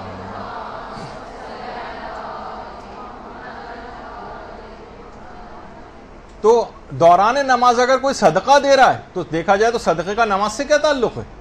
لیکن دیا آپ نے دوران نماز ہے تو یہ گناہ تو ہے لیکن اس کا نماز آپ کی باطل نہیں ہوگی۔ اور ایک مثال اس کی لکھی ہے امام خمینی نے۔ امام خمینی نے فرمایا کہ نماز میں تحت الحنک نکالنا، دوران نماز ہم نے تحت الحنک کہتے ہیں امامے کا ایک سرا نکال کر گلے پہ سے لے کے دوسری طرف ڈال دیا جائے جیسے اس میں، اور دل میں آدمی یہ سوچے، یہ تو خیر مقدس عالم دین ہے، میں اس سے مثال تحت الحنک دکھانے کے لیے آپ کو ایک بات بتائی ہے، دل میں یہ ہو کہ میں کتنا خوبصورت لگ رہا ہوں تحت الحنک نکال کر، دیکھا جائے اس کا کوئی تعلق نہیں۔ اچھا خالی صرف اس میں نہیں، آپ کوئی اور بھی چیز کام کر سکتی ہیں۔ تحت الحنک بعض اخباری علماء اس کو جو واجب قرار دیتے تھے پہلے، لیکن موجودہ مجتہدین تو ایسا کوئی مسئلہ نہیں لکھتے ہیں۔ تو بہرحال اپنی ظاہری اس لحاظ سے کہ میں بہت خوبصورت لگ رہا ہوں اس طرح سے اس عمل کو انجام دے کر، یہ دوران نماز تو ہے لیکن اس کا نماز سے کوئی تعلق نہیں، یہ اس میں آپ گناہگار ہو جائیں گے لیکن نماز آپ کی ٹھیک رہے گی۔ اس کے بعد ایک ریاکاری قسم وہ ہوتی ہے ایسی ریاکاری جس سے انسان کو خود اذیت ہو رہی ہے، خود اذیت ہو رہی ہے۔ مثلا آپ نماز پڑھ رہی ہیں اور آپ کے برابر میں ہی مثلا کوئی عالمہ آ کر بیٹھ جائیں، اب آپ ذرا محتاط ہو کر نماز پڑھنے لگتی ہیں کہ کوئی غلطی نہ ہو جائے، لیکن آپ کو خود دماغ میں کوئی ریاکاری نہیں کر رہی ہوں میرا، لیکن آپ کو خود یہ خیال اذیت پہنچا رہا ہوتا ہے کہ ریاکاری کا خیال میرے دماغ میں کیوں آ رہا ہے۔ مثلا کوئی شخص نماز پڑھا رہا ہے اور پیچھے اس کے کوئی عالم دین آ کر کھڑا ہو جائے، اب وہ ذرا کانشیس ہو جائے گا، ذرا محتاط ہو جائے گا، اب اس کے دماغ میں خیال آئے گا کہ بھئی میں یہ نہیں کرنا چاہتا، یہ کیوں میرے دماغ میں خیال آ رہا ہے۔ اس کی جس پہ انسان کو خود اذیت ہو، یہ ریاکاری نہ یہ تو حرام ہے، جس قسم کا ریاکاری کے خیالات آنا، اور نہ مکروہ ہے، کچھ نہیں ہے یہ، اور کوئی پرواہ کی بات نہ آپ مت سمجھیں، لوگ بہت پریشان ہوتے ہیں۔ ایسی ریاکاری جس سے آپ کو خود اذیت ہو، اس سے نماز پر کوئی فرق نہیں پڑتا۔ اچھا، اسی طرح سے ایک اور ریا سے ملتی جلتی ایک چیز ہے جسے عجب کہا جاتا ہے۔ عجب یہ کہ اخلاقی برائی تو ہے،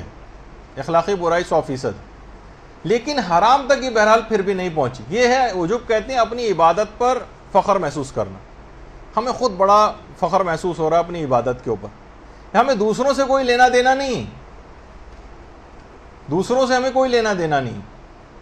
دیکھیے علماء کہتے ہیں کہ ریاکاری سے ویسے تو یہ عجب اپنی تمام تر مذمت کے باوجود موجودہ مجتہدین کے نزدیک حرام تک نہیں پہنچی، یہ چیز حرام نہیں، لیکن یہ ایک اخلاقی برائی ضرور ہے، اور بعض اوقات ریاکاری سے زیادہ خطرناک یوں ہو جاتی ہے کہ ریاکاری میں تو جب تک وہ آدمی سامنے ہے اس وقت تک آپ ریاکاری کرتی ہیں، جب وہ ہٹ جاتا ہے تو ریاکاری ختم ہو جاتی ہے، عجب ہر وقت جاری رہتا ہے، یہ اپنی عبادات کو بڑا سمجھ رہا ہوتا ہے۔ تو بہرحال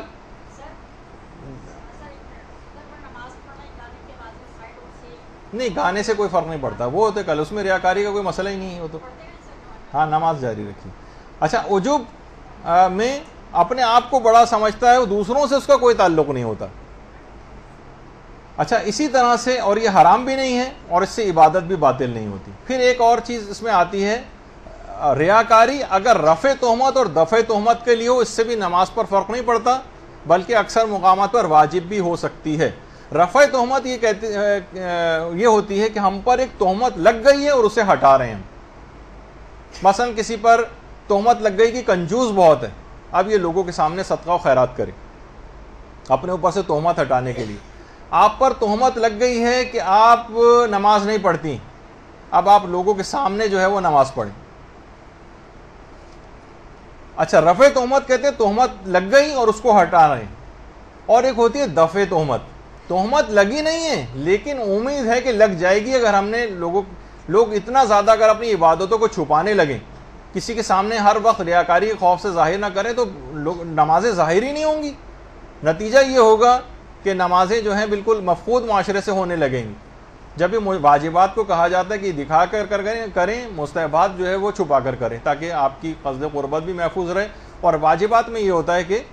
تاکہ احکام اسلامی کا نفاذ معاشرے کے اوپر نظر آئے۔ تہمت لگ جائے گی جب بھی کہا جاتا ہے، کچھ علماء اس سے بھی استدلال کرتے ہیں کہ ہم پر ایک تہمت لگی تھی جس کے نتیجے میں ایم اے جناح روڈ پر جلوس کے دوران روک کر نماز پڑھنا اسی تہمت کو رفع کرنے کے لیے تھا۔ تو بہرحال وہ ایک الگ چیز ہے کہ کہیں میں جو ہے معاشرے کے اندر بے نمازی جو ہے وہ مشہور نہ ہو جاؤں، تو اس لحاظ سے اس کی جو ہے وہ اہمیت ہے اپنی جگہ کہ اس کو سب کے سامنے کیا جائے۔ اس کے بعد پھر کچھ علماء یہ بھی کہتے ہیں کہ سب کے سامنے اپنی نمازوں کو دکھا کر کرنا یہ واجب بھی ہو سکتا ہے، مستحب تو چھوڑیے، اگر یہ واقعتاً ایسا ہو جائے، ہماری کیونکہ نیت یہ نہیں ہے کہ ہم اپنی ذات کی کوئی پروموشن کرنا چاہ رہے ہیں یا اس کو مشہور کروانا چاہ رہے ہیں، وہ تو پھر حرام اور باطل نیت۔ اس میں یہ ہے کہ ایک مومن کو تہمت سے بچانا مقصود ہے، اور یہ معاشرے کے اندر ایک بہت توہین آمیز بات ہے کوئی بے نمازی مشہور ہو جائے، تو پھر ٹھیک ہے وہ دکھا کر کرے، اس میں بھی پروردگار کے حکم کی نیت آ رہی۔ پھر ایک ہے ریا تشویق و ترغیب کے لیے، مثلا ہمیں نماز پڑھنی تھی 1 گھنٹے بعد، ہم نے سوچا کہ بچوں کو اول وقت نماز پڑھنے کی ترغیب دینے کے لیے ذرا اول وقت میں نماز پڑھ لوں تاکہ بچے بھی میرے ساتھ کھڑے ہو کر نماز پڑھ لیں۔ اب یہ کیا ہے، آپ ترغیب دے نہیں ہیں، نماز شب آپ کو پڑھنی تھی بالکل فجر کے قریب، لیکن آپ نے کہا یہ بچے سو جائیں گے، آج کل آقا سیستانی کی مثلا تقلید میں ہے نماز عشاء کے فوراً بعد وقت آ جاتا ہے، چلو میں ان کی وجہ سے ان کو ترغیب ہو جائے نماز شب کے لیے جو ہے آپ نے نماز شب پڑھنا شروع کر دی تاکہ بچے بھی آپ کے ساتھ شامل ہو جائیں۔ تو اب کیا ہے، اس میں ترغیب دلانے کے لیے، تشویق کے لیے، تاکہ بچوں کے اندر بھی نماز کا جذبہ پیدا ہو جائے، یہ ایک مستحسن فعل اور باعث ثواب، یہ اگر چاہے یہ بھی دکھا بچوں کو رہے، لیکن یہ حکم خدا اس کے اندر پلٹ کے پھر آ جاتا ہے۔ ایک دائی، الگ دائی کی ایک نیت ہوتی ہے جو کسی اور وقت بتاؤں گا، لیکن نتیجہ اس کا یہ ہے کہ نماز اس کی صحیح ہے۔ اور اس کے بعد ایک مسئلہ کی وضاحت اور کر دی جائے، بس یہ آخری 1 یا 2 مسئلے اور رہ گئے ہیں، کہ ریاکاری خواہ آپ کے نماز کے شروع میں ہو، چاہے درمیان میں ہو، چاہے سب سے آخر میں ہو، آپ کی نماز باطل ہو جائے گی اگر وہ واقعتاً ریا ہے۔ وسوسہ نہیں کہ خود اذیت ہو رہی ہے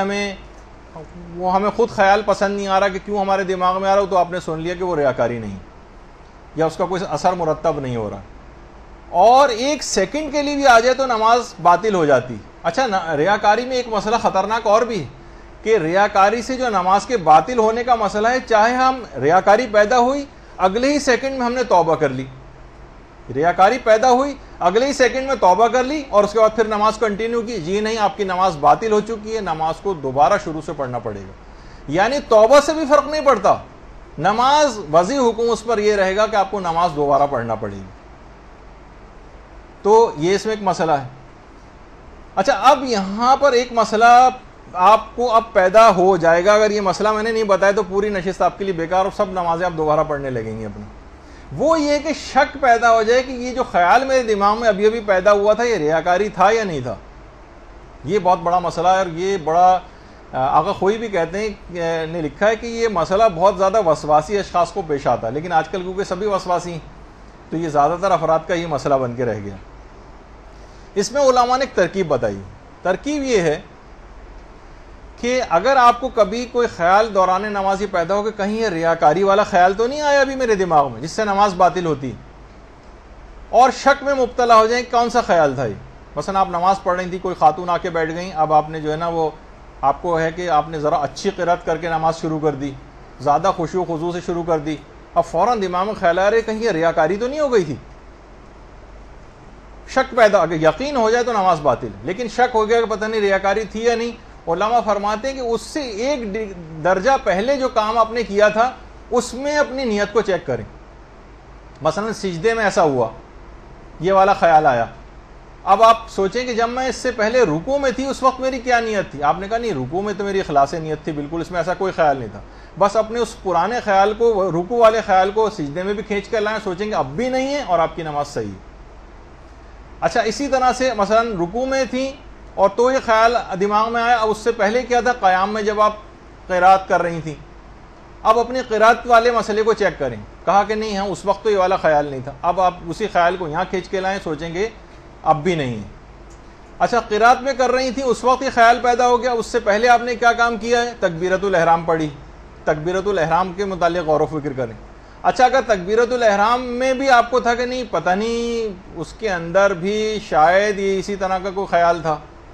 یا تکبیرۃ الاحرام پڑھنے کے دوران اگر ایسا ہو گیا،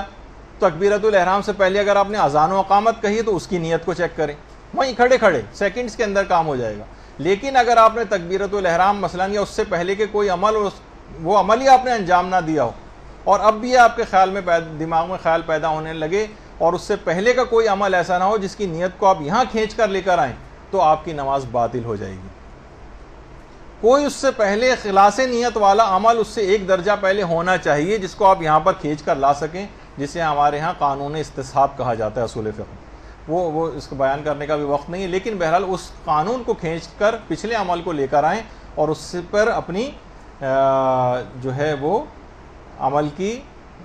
بنیاد رکھیں اور اسی کے مطابق اپنی بات کو، اپنے اس نماز کو مکمل کریں۔ اچھا اب ریاکاری سے بس آخری ایک مسئلہ ایک بیان اور کر دیا جائے کہ ریاکاری سے نماز باطل ہو جاتی ہے، لیکن باطل ہونے کے معنی اکثر لوگ یہ لیتے ہیں کہ آخری سلام تک تو پڑھیں ہم اور اس کے بعد نماز کو دوبارہ لوٹائیں۔ جی نہیں، جیسے ہی ریاکاری سے نماز باطل ہو وہیں پر نماز کو چھوڑ دیجیے، آخر تک کھینچ وینچ کے لانا ضروری نہیں، ضروری کیا بالکل بیکار ہی ہے، وہ کھینچ کے لے بھی آئے تو اس کا کوئی اثر تو مرتب نہیں ہوگا، تو نئی نماز تو آپ کو پڑھنی ہے، وہیں پر نماز کو چھوڑ دیجیے اور نئی نماز پڑھیے۔ تو آپ نے دیکھا کہ نماز میں کتنی قسم کی ریاکاری، جو میں بہت تیز رفتاری سے گیا، اس کے اندر ابھی کتنے ضمنی مسئلے اور باقی ہیں کہ جو کہ آج بیان نہیں ہو سکے، اور کہیں آج جا کر ہماری نیت کی گفتگو اب ختم ہوئی۔ البتہ نیت دیکھیے ایسا ایک خطرناک مسئلہ ہے نیت کا کہ اگر اس میں اخلاص پیدا نہیں ہوا تو پوری آپ نے دیکھا کہ اعمال برباد ہو جائیں گے۔ ایک ہی صرف اس کا طریقہ ہے کہ انسان اگر ہر وقت اپنی موت کو یاد رکھے۔ دیکھیے موقع بس کبھی نہ کبھی یہ موقع آئے گا، قبر میں ہم اور آپ لیٹے ہوئے ہوں گے اپنی اپنی قبروں میں، اور لوگ اوپر سے آخری دیدار کر رہے ہوں گے، قبر کے اندر کا مرحلہ یہاں نیچے سے آپ اوپر دیکھ رہی ہیں، وقت گزر جائے گا اور ہمیشہ ہمیشہ کی ایک زندگی شروع ہو جائے گی۔ تلقین پڑھنے والے اسما افہم یا فلاں ابن فلاں یا فلاں بنت فلاں جو ہے وہ کہہ رہے ہوں گے اور آپ اس وقت سن رہی ہوں گی، اور آخری پتھر رکھے جانے والے ہوں گے۔ اس وقت کا سوچئے دماغ میں کہ وہ وقت اگر آ گیا، اس سے پہلے اپنی نمازوں کو بہتر سے بہتر بنا جائیے، خواہ ایک نماز ایک دفعہ ہی کیوں نہ صحیح، اصل جیسا نماز کا حق ہے ویسی نماز پڑھ جائیے۔ موت کو یاد رکھنا اتنی اہم چیز ہے کہ موت کو یاد رکھنے سے موت جلدی نہیں آتی، بدشگونی نہیں ہے، بلکہ موت ڈیلے ہوتی، تاخیر میں دیر سے آتی، ٹل جاتی ہے موت کو یاد کرنے سے۔ ایک دفعہ جی کم سے کم ایک دفعہ، یہ تو میں آپ کو تشویق کے لیے کہہ رہا ہوں، اس میں ہمیشہ کم سے کم کی طرف کیوں توجہ، ترقی آگے کی طرف بھی ہونا چاہیے، لیکن کم سے کم ایک دفعہ تو ایک ایسی نماز پڑھ جائیں کہ روحانیت کا کوئی درجہ تو کم سے کم ایک دفعہ تو معراج نماز حاصل کر لے۔ اور اس لحاظ سے بس تفصیل اب اس کی میں بعد میں بتاؤں گا، اب اس بات کو گفتگو اور مکمل کر لی جائے کہ یہ اتنی اہم بات ہے کہ مرنے سے پہلے یہ انسان اگر ہر وقت یاد رکھے تو بہت اس کے گناہ بھی اس کی زندگی سے کم ہو جاتے ہیں. اور بھی کچھ ہی عرصے پہلے میں اپنے ایک عزیز کی کچھ اپنے پرسنل ایکسپیرینس بھی کبھی بتا دیتا ہوں. تدفین میں